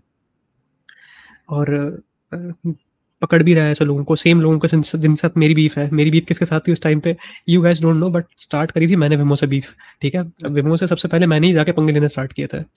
तो सबसे पहले मैं वहाँ पे पहुंचा था और मैंने उससे उल्टे से सवाल करे थे, तो वो ट्रिगर हो गया था थोड़ा सा आई गेस। मैंने उसकी स्ट्रीम ज्वाइन करी पहली बार and he was like trigger तो नहीं अच्छा हुए हो तुम यार, वही हो ना, ट्रिगर तुम तो वही नहीं हो होते ना हो जो कभी। ऐसे। Trigger as in I think you can tell by his voice, I could tell that कि उन्होंने एक और बार फिर मुझे रेफरेंस किया था एक शॉर्ट रील के अंदर, मुझे बच्चा बोल रहे थे कि कुछ बच्चे मेरे ऊपर वीडियोस बना रहे हैं ऐसा कुछ, क्योंकि मैंने उसी स्ट्रीम में अपनी एज भी बताई थी, तो आई थिंक उन्होंने सुन लिया होगा वहाँ से। तो दैट इज़ द पॉइंट। तो फिर मुझे लगा कि अच्छा विज्ञान दर्शन भी आ गए हैं अब हम सेम एज के लोग भी हैं, तो काफ़ी अंडरस्टैंडिंग भी सेम होती है अपनी। तो अब ये भी उसको अटैक कर रहा है, मैं भी अटैक कर रहा हूँ, तो लेट्स सी कि काफ़ी अच्छा ऐसा माहौल बन रहा है यहाँ पे अगेंस्ट दीज सूडो इंटेलेक्चुअल्स जो कि काफ़ी सारे थे। उस टाइम पे। अब तो थोड़े कम हो गए हैं यूट्यूब पे स्टूडेंट लेक्चर्स, पता नहीं क्या हुआ अचानक से, काफ़ी मुझे तो कम रिकमेंडेशंस आ रही हैं उनकी। एनीवेज, फिर मुझे लगने लगा कि विज्ञान दर्शन के साथ भी प्रॉब्लम्स आ गई हैं। I don't know if you can see that और नॉट। आपने अभी उन्हें पॉडकास्ट पे इनवाइट किया था, तो मे बी आपके लिए कॉन्फ्लिक्ट ऑफ इंटरेस्ट हो जाएगा बोलना। पर मुझे ऐसा लगता है कि Vigyan Darshan is not very open about debating. वो, उसे पता है कि उसने डिबेटिंग का चैनल जिसको फेंका था लॉजिकल आयम को, वो नहीं आएगा। उसे भी पता था कि नहीं आएगा वो, and he is a very soft target. Logical Aim is a very soft target if he wants to debate to somebody who is world atheist. World मेरे हिसाब से तो वर्ल्ड ऑफ साइंस को भी बोला था उन्होंने, वर्ल्ड राजकुमार, ऑफ अगर साइंस आप कौन है? World of science I Hindi don't know यार, मैन। मतलब बहुत बहुत बड़ा चैनल है यार, बहुत बड़ा चैनल है, और बंदा मतलब छोटा मोटा बंदा नहीं है वो। मैं उसका चैनल श्योर, अभी आपको दिखा देता हूँ। यूट्यूब आपने मतलब किस पे, मैं पीसी पे सर्च ही कर बैठे हो? लेता हूँ। हाँ, हाँ, हाँ, मैंने सर्च ही कर लिया। वर्ल्ड ऑफ साइंस ये हिंदी डाल दो। 75,000 वाला? अब सब्सक्राइबर बड़े ही हैं, ओके, लेकिन वो बंदा चश्मा पहनता है, राजकुमार नाम है उसका। ओके, ओके, ओके, ठीक हाँ, है, गॉट तो ये हिम। प्रॉपर साइंस पे वीडियो बनाते हैं, एकदम प्योर साइंस पे, लेकिन ये हुँ, अब थोड़ा क्या कहते हैं, व्यूज के लिए इन्होंने हाइपर क्वेस्ट और ये सूडो साइंस इस पे आ गए थे। तब विज्ञान दर्शन हुँ, उनकी हुँ, हुँ। बीफ स्टार्ट हुई, और लेकिन अब पता नहीं वो क्या बातें होती हैं उनकी यार, मुझे पर्सनली पता नहीं है इतना, बट हाँ, चैलेंज किया था इन्हें। ओके, तो अब मुझे क्या लग रहा है ना कि मैंने इनकी वीडियोज़ थोड़ी-सी देखी हैं जहाँ तक मुझे याद आ रहा है, और आई थिंक ये कुछ फिज़िसिस्ट टाइप बंदा है, तो राइट? फिज़िक्स वगैरह के बारे में बात करते हैं ये भी प्रोबब्ली, मुझे नहीं पता। थोड़ी-सी मैंने वीडियो देखी है इनकी, कोई-सी, एक पे मेरे को दिख रहा है कि थोड़ा-सा रेड कलर में मार्क आ रहा है। ओके। हाँ, तो बात ये थी कि मुझे फिर लगने लगा कि भाई, अगर तुम्हें चैलेंज करना ही है तो मुझसे कर लो बात। तो हमारा एक कॉमन फ्रेंड है बीच में, रुद्रा नाम से। तो मैंने उसे बोला कि भाई विज्ञान दर्शन से सेट सेट कराओ भाई डिबेट। तो उसने बोला कि कर मैसेज उसे, मैं उसे बोल देता हूँ, पढ़ लेगा मैसेज। तो हुँ, मैंने मैसेज किया उनको, उन्होंने मैसेज देखा मेरा और उन्होंने बोला कि ठीक है, करते हैं डिबेट। और हुँ। फिर उसके बाद में मैंने लिखा उन्हें कि भाई क्या हाल है, हेलो, कब हो रही है डिबेट? तो उन्होंने सीन पे छोड़ दिया मेरे को। तो आई आई थिंक शायद फिर से उसके बाद उन्होंने मेरा आपने चैनल देखा होगा थोड़ा बहुत। दोबारा पूछा होगा ना, मत दोबारा पूछना चाहिए। कई बार मेरा भी मैसेज सीन करके छोड़ देते हैं यार, दोबारा पूछना होता है थोड़ा यार। बिज़ी रहते हैं थोड़ा। मैं उनको बस देखो ओके, यहाँ पे ओके, आप हो बोलोगे सकता मैं है। उनका पक्ष ले रहा हूँ, आई बट विल हाँ, गिव हिम अगर benefit of doubt. I will give him benefit of doubt, क्योंकि भाई हो सकता है बिज़ी हैं वो, एक्चुअली में बिज़ी हैं। तो पर फिर दोबारा से मैंने उन्हें चैनल पे टैग कर के भी वीडियोज़ डाली हैं कि ये ऐसे-ऐसे हो रहा है, कब डिबेट करोगे भाई, कब डिबेट करोगे? ऐसे अपने चैनल पे भी मैंने टैग कर के उन्हें बोला है काफ़ी बार। तो हो सकता है चलो इग्नोर कर दिया हो, बट मुझे पर्सनली ऐसा लग रहा है कि मैंने उन्हें देखा है काफ़ी बार ऐसे टर्म्स यूज़ करते हुए। आपकी पॉडकास्ट में भी मैंने देखा है उन्हें यूज़ करते हुए कि scientific realism, scientific anti realism, और वो ऐसे कॉन्टेक्स्ट में उन्हें यूज़ करते हैं जहाँ पे उसका कुछ मतलब बनता नहीं है। तो पर्सनली मुझे लगता है कि he might not want to debate. ऐसा हो सकता है कि उन्हें नहीं करनी हो, इसलिए इग्नोर कर अच्छा रहे हैं। ठीक है। क्योंकि मैंने मैं फ्यूचर में करवा दूँगा, बोलो अगर आप रेडी हो तो। मैं पक्का हाँ, मैं करवा तो दूँगा, बिल्कुल रेडी मैं हूँ भाई। मॉडरेटर बन जाऊँगा, श्योर, कोई प्रॉब्लम नहीं है डेफ़िनिटली, अगर उनको लगता है। हैं? डेफ़िनिटली, ठीक है, मैं बात कर लूँगा, मैं तो फ़ोन पे रेडी हूँ उनसे उसका। होती रहती है मेरी बात, ठीक है, आज भी हुई थी, तो मैं कर लूँगा, उनको कॉल करके बता दूँगा, लेज़ी भाई के साथ कर लो यार। कर लेंगे वो, कर लेंगे, हाँ, मज़ा आएगा। या फिर ऐसा भी हुँ। हो सकता है कि मेरा थोड़ा-सा इमेज खराब है। पर्सनली बताऊँ, ऑनेस्टली बताऊँ तो मेरी इमेज खराब है नहीं कि यार, इतना मतलब क्यूट मैं फेस तो है आपका अच्छे यार, से बात नहीं कितना करता। क्यूट फेस है, कितना क्यूट फेस तो है यार। अरे!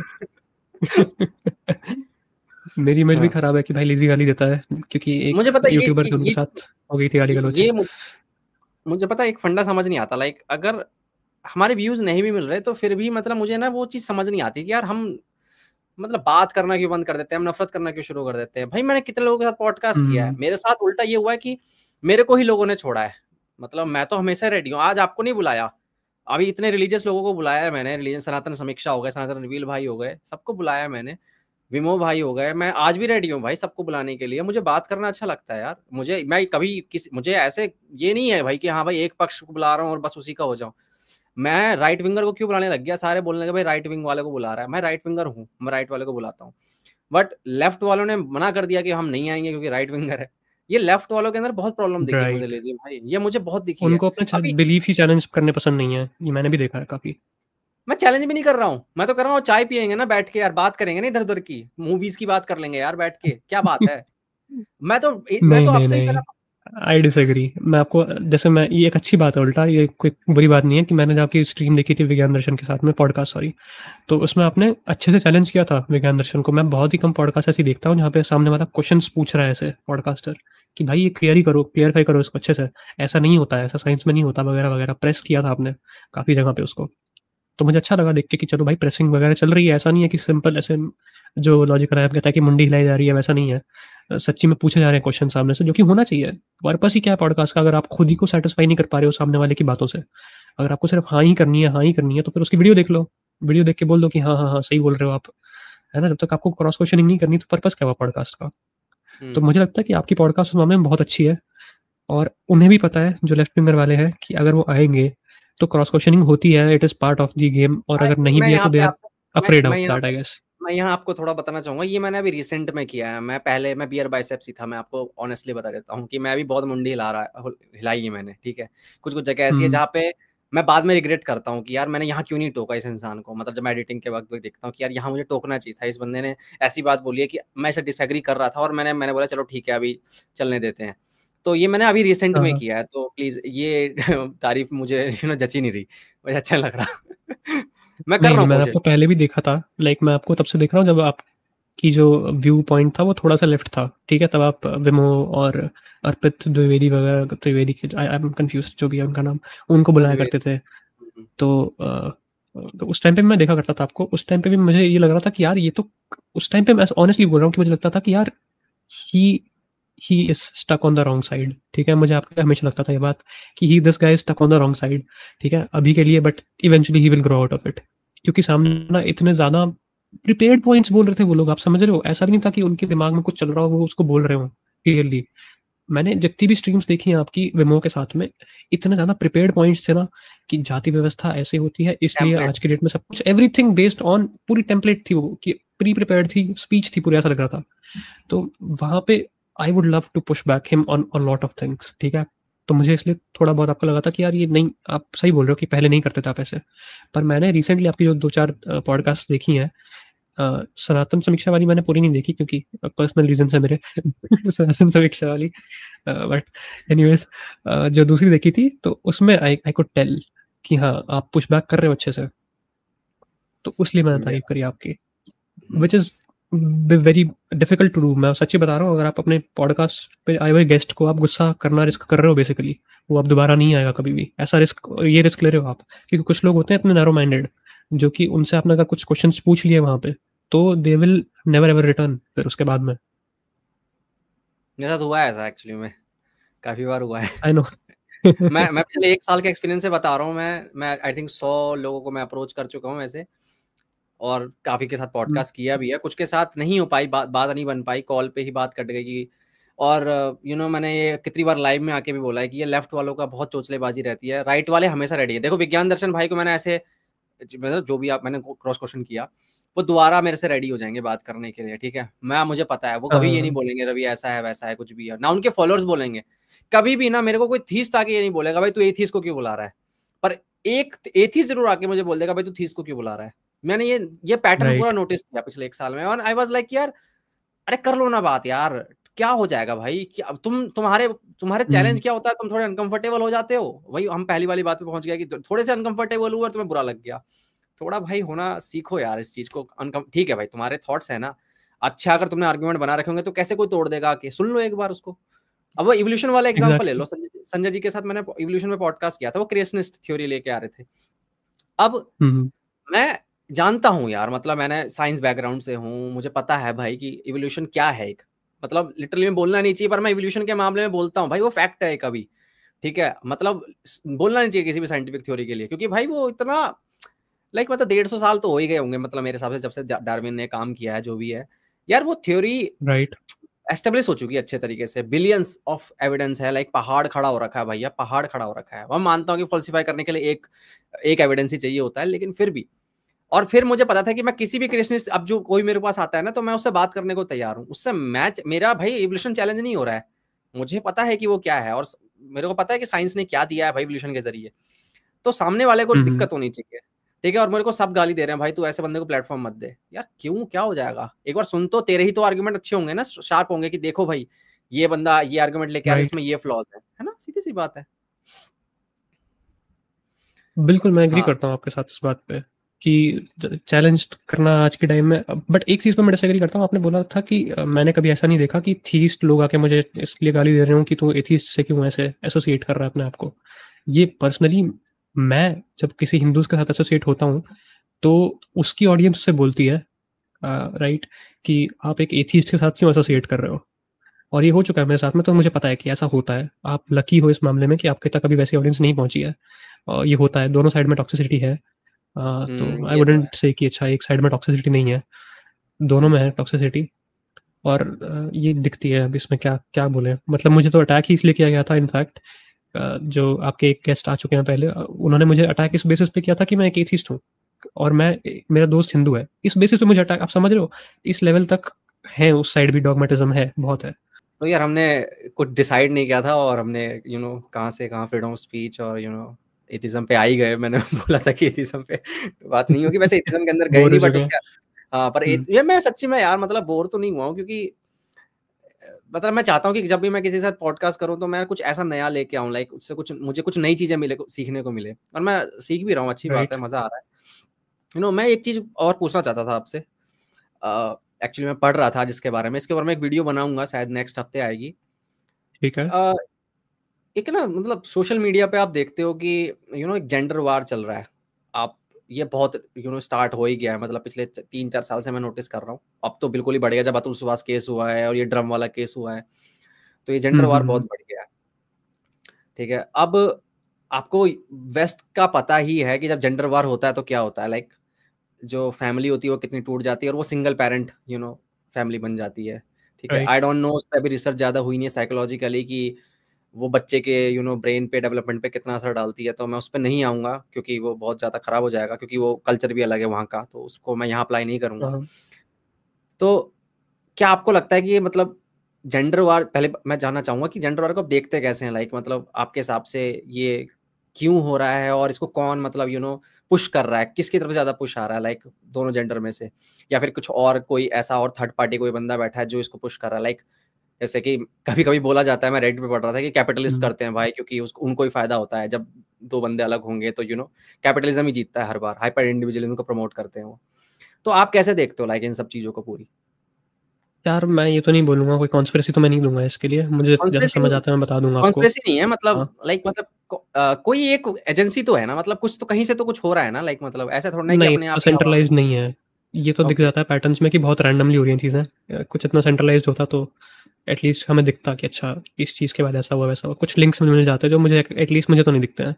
तो मैं तो नहीं बोलूँगा कि काफ़ी सेंट्रलाइज़्ड तरीके से ये प्रोपेगेंडा फैल रहा है। मेरे हिसाब से काफ़ी रैंडम है। और यार हो क्या रहा है ना, देखो मैं आपको बताता हूँ। मेरे हिसाब से इसका लीडिंग कॉज़ वही है इंडिया के अंदर, जो कि है थोड़ा-सा विक्टिमहुड का शिफ्ट होना अभी। इतने टाइम से वुमेन जो थी, वो विक्टिमहुड को क्लेम करके बैठी थी कि हम विक्टिम्स रही हैं, हम रही हैं वगैरह-वगैरह। जो कि फैक्ट धीरे-धीरे है। जैसे या यस, विक्टिमहुड क्लेम उनका था, सही था। धीरे-धीरे क्या हुआ, जैसे वेस्ट के अंदर एंड्रू टेट वगैरह आए, इन लोगों ने बोलना शुरू किया कि एक ही चीज़ को, Andrew Tate and other guy was Jordan Peterson, ये लोग एक ही चीज़ को बार-बार रिपीट करते रहे कि भाई देखो, ब्रिकलेयर्स जो हैं वो 90% मेन हैं, ये जो हैं वो सारे मुश्किल काम जो है मेन करते हैं वगैरह-वगैरह। और हमारे इंडिया के लोग जो थे रिलीजियस, उन्हें इतनी सी बात समझ नहीं आई कि बाहर के जो ये लोग बोल रहे हैं, for example Andrew Tate and again Jordan B Peterson, these are speaking because these are speaking these things, these people are speaking these things क्योंकि ये क्रिश्चियंस हैं। This is their belief. वो ये मानते हैं कि औरत जो है वो इंफीरियर है आदमी से in the terms of authority. हमेशा अथॉरिटी जो होगी सुपीरियर रहेगी आदमी की। इंडिया में ऐसा कुछ नहीं है कि अच्छा सुपीरियरिटी किसकी है किसकी नहीं है। मतलब कल्चरली डेफिनेटली ये चीज़ दिखेगी आपको हर जगह पे इंडिया में, बट एटलीस्ट आपके रिलीजन के अंदर ये चीज़ है आपको, आई डोंट थिंक मिलेगी कि एक डेफिनेटिव आंसर है कि सुपीरियर कौन है घर के अंदर। I don't think again, somebody could prove me wrong. I will be happy to accept that. Problem यहाँ पे आ जाती है कि इन लोगों ने ये देखना शुरू कर दिया कि भाई औरतें अपने आप को विक्टिम बना के रखती हैं, अब हम मर्द हैं, अब हम अपने आप को कैसे विक्टिम बना सकते हैं। ठीक है, तो ये लोग करते हैं, ये लोग देखते हैं कि लीगल सोशल में तो इन्हें कुछ नहीं मिलेगा। सोशल में एक आदमी को कभी कुछ नहीं मिलना है, कुछ नहीं मिलने वाला है सोशल चीज़ों में। अब हम देखोगे कि जो औरतें हैं वो हमेशा इंफीरियर पोजीशन पे मिलेंगी आपको सोसाइटी के अंदर। हमेशा औरतें सेकंड नंबर पे ही मिलेंगी आपको, आदमी मिलेगा फर्स्ट नंबर पे हायरार्की के अंदर। पैट्रियार्की। तो ये लीगल सिस्टम पे आता है। लीगल सिस्टम में आपको मिल जाएंगी ऐसी जगहें काफ़ी जहाँ पे औरत का जो स्टेटस है थोड़ा सा हाइयर है आदमी से। जैसे कि अगर औरत को एलिमनी मिलने वाली है, वो सब चीज़ें, अगर प्रीनuptial एग्रीमेंट साइन करना हो तो वो नहीं कर सकते इंडिया के अंदर आप। अगर आपको कुछ और चीज़ें हैं जैसे कि फॉर एग्जांपल अगर आप एक औरत आपके ऊपर वो करे आर वर्ड का जो क्या बोलेंगे, ग्रेप बोल देते हैं अभी के लिए, चलो, तो जो ग्रेप है उसके आपको एक्यूजेशन करे उसके लिए, तो फिर आपको ही प्रूव करना है कि आपने वो नहीं किया है। ऐसी-ऐसी चीज़ें जो कि बेसिकली पूरे लॉ सिस्टम में उल्टा है, सिर्फ 2 जगह पे आपको ऐसा मिलता है। एक आपको मिलेगा SC/ST एक्ट के अंदर, जहाँ पे आपको खुद को प्रूव करना है कि आपने क्राइम नहीं किया, और दूसरा आपको केसेस में मिलेगा, rape cases, sorry I said it. तो कोई इसमें बात नहीं, प्रूव करना मैं पड़ेगा, सेंसर उल्टा कर है ये दूँगा। एकदम। हुँ। हाँ, ये एकदम उल्टा है, जो कि पूरा लीगल सिस्टम एकदम उल्टा चलता है इससे। चोरी हुई है, ये चोर को नहीं प्रूव करना है कि मैंने चोरी नहीं करी है। हर जगह पे एकदम उल्टा होता है इससे, लेकिन सिर्फ यहाँ पे आदमी को प्रूव करना है कि उसने कुछ गलत नहीं किया है, जो कि बहुत मुश्किल है करना प्रूव। अब हुँ। होता क्या है कि यहाँ पे इसका इतना अब्यूज़ नहीं हो रहा है जितना लोगों को लग रहा है। इंडिया में काफ़ी लोगों को, लड़कों को लग रहा है, सब फेक स्टैटिस्टिक्स मार्केट में फैलाए गए हैं बहुत ज़्यादा, कि 70% 60% of cases are fake cases. अब आप ये देखो, आपने फैलाए गए बोला हैं। कि कोई एजेंसी नहीं है और फिर आप कह रहे हो स्टेट्स भी कोई फैला रहा है, तो ये क्या हुआ? अब स्टेट्स यस, ऐसे तो है नहीं। ये मैंने आपको बताया ना कि ये इन्फ्लुएंस हो रहे हैं बाहर के एनोटेट और इससे क्या कहते हैं, जॉर्डन पीटरसन से। उन्होंने भी वहाँ पे ऐसे स्टैटिस्टिक्स फैलाए थे, तो इंडिया वालों ने इंडिया के निकाल के फैला दिए, और क्या। ये बेसिकली इन्फ्लुएंस ही होते हैं इंडिया वाले बाहर वालों से, उससे ज़्यादा कुछ होता नहीं है। इंडिया में जो ट्रेंड आ रहा है अभी, वो समझ के बैठो कि 4-5 साल पहले आ चुका है, अमेरिका में आ चुका है। उल्टा कभी-कभार 10 साल लग जाते हैं वो ट्रेंड आने में इंडिया में। तो अभी तो 4-5 साल में आ गया। आज से 4 साल 5 साल पहले 2020 में एनोटेट पीक किया था। आज हुँ। जाके कहीं पे आपको दिखेगा कि इंडिया में भी सेम आर्ग्यूमेंट्स यूज़ हो रही हैं औरतों के खिलाफ में, कि भाई औरतें ऐसी, थोड़ी-सी उनका दिमाग छोटा होता है इसलिए वो इंटेलिजेंट नहीं होती इतनी, ये जो वगैरह-वगैरह। ये आपको मिल इवोल्यूशनरी जाएँगे आप एक्चुअली यहाँ पे आर्ग्यूमेंट्स। मैं टोकना चाहूँगा, ये चीज़ें हुँ, क्या इवोल्यूशनरी साइकोलॉजी से आती है? क्योंकि मैंने इसको सुना है, मतलब कि इवोल्यूशनरी साइकोलॉजिस्ट वगैरह यही चीज़ें करते हैं कि इवोल्यूशन ने इस तरीके से शेप दिया है, लड़कों को यही चीज़ें पसंद आती है, ठीक है? औरत के अंदर औरत हुँ, को यही हुँ। चीज़ पसंद आएगी। तो ये आपको लगता है कि जो इवोल्यूशनरी साइकोलॉजी जो फ़ील्ड है, वो इतनी क्रेडिबल है कि हाँ, उसके उसकी बताई हुई नहीं, नहीं, बातों कुछ को हम मान क्रेडिबिलिटी सकते नहीं है उसकी।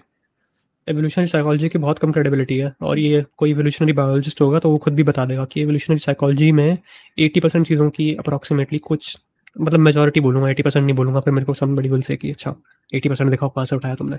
मेजॉरिटी चीज़ों की क्रेडिबिलिटी नहीं है। वो आप ऐसे घर पे बैठे-बैठे बना सकते हो एवोल्यूशनरी साइकोलॉजी कुछ भी, कि जैसे एक एक बड़ी चीज़, अमेरिका के अंदर रेसिज़्म को जस्टिफ़ाई करने के लिए एवोल्यूशन का सहारा लेते थे वो लोग, राइट?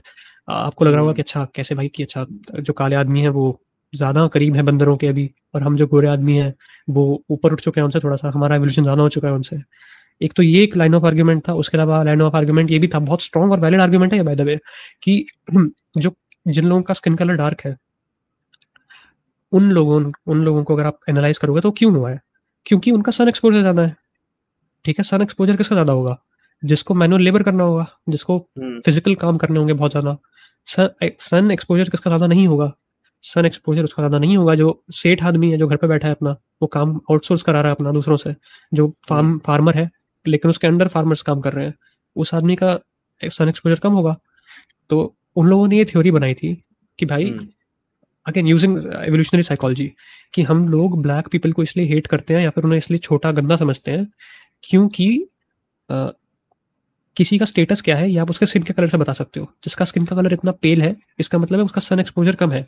इसका मतलब है कि वो वेल्दी होने के ज़्यादा चांसेस हैं उसके, ऐसा व्हेन क्राइम पे भी कंपेयर्ड आई टू अ थी। ब्लैक एक पर्सन। थ्योरी एक थ्योरी क्राइम पे भी ऐसी आई थी कि जो ब्लैक लोग होंगे या फिर एक पार्टिकुलर जो एक फेशियल स्ट्रक्चर होगा, अगर वैसा हो तो वो क्राइम करेगा ही करेगा, वो हुँ। क्रिमिनल ही होगा।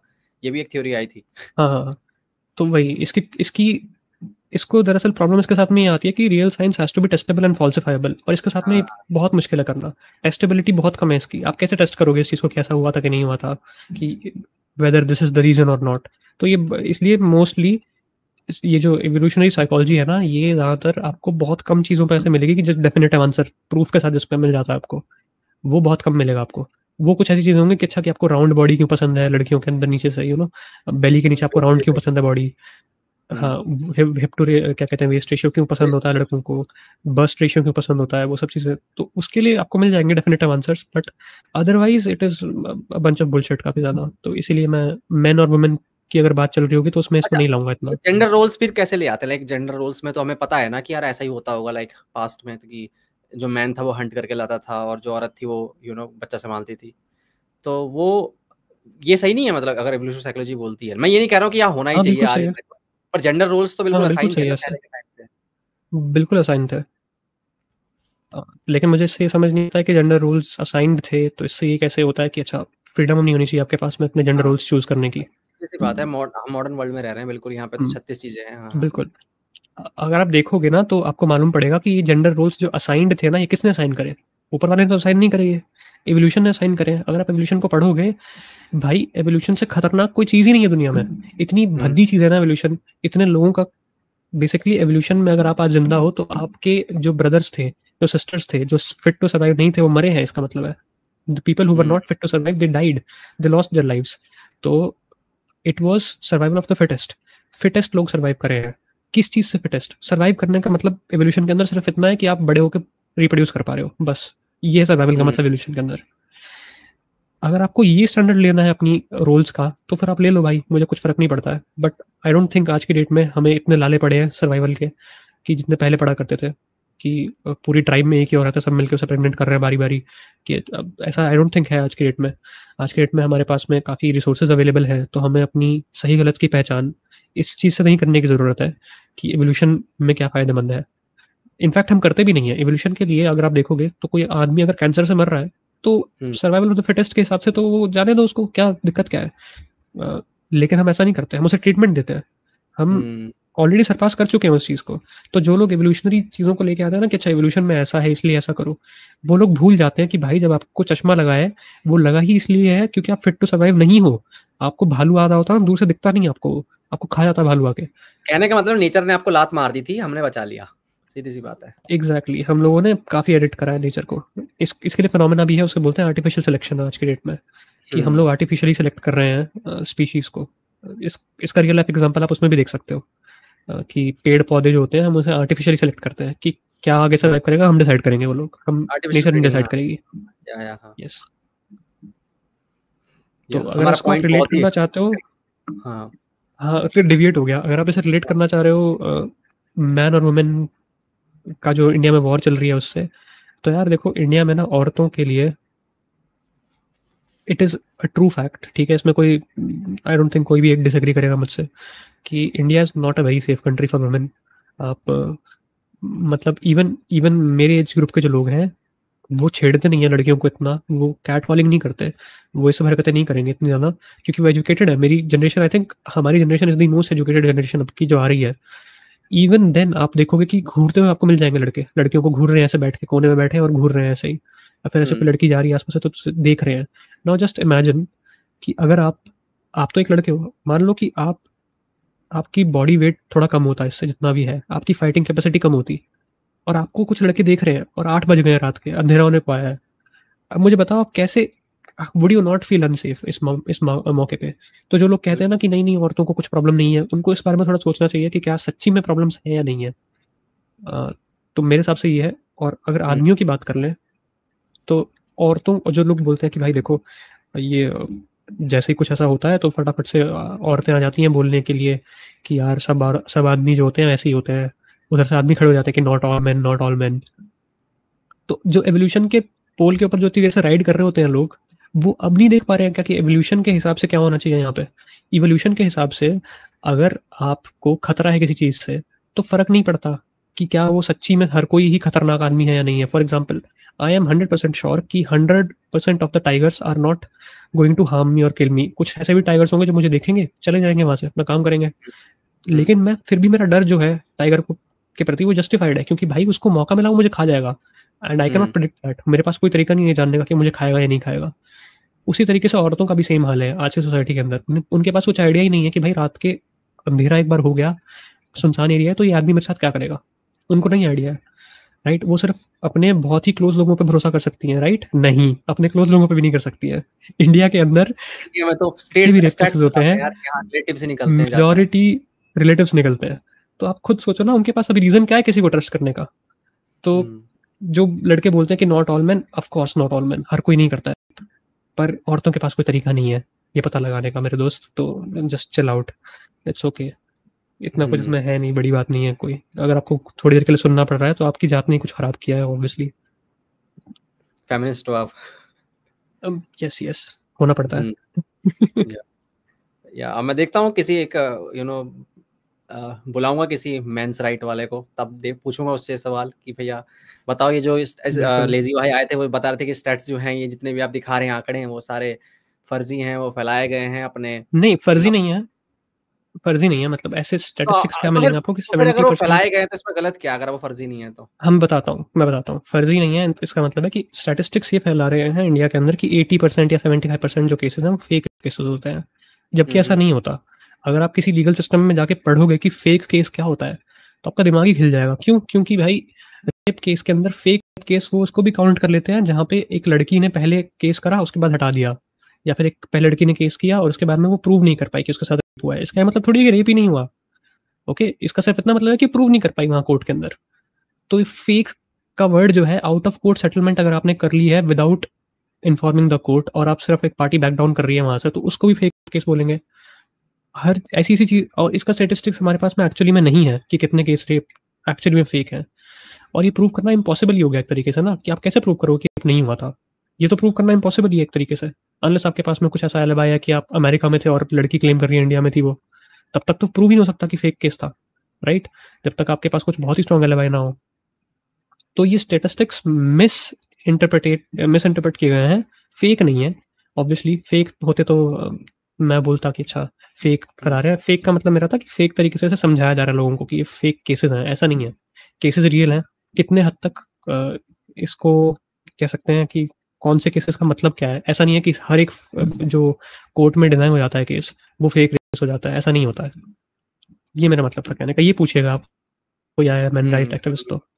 बुला रहा हूँ मैं नेक्स्ट डिसाइड कर रहा था।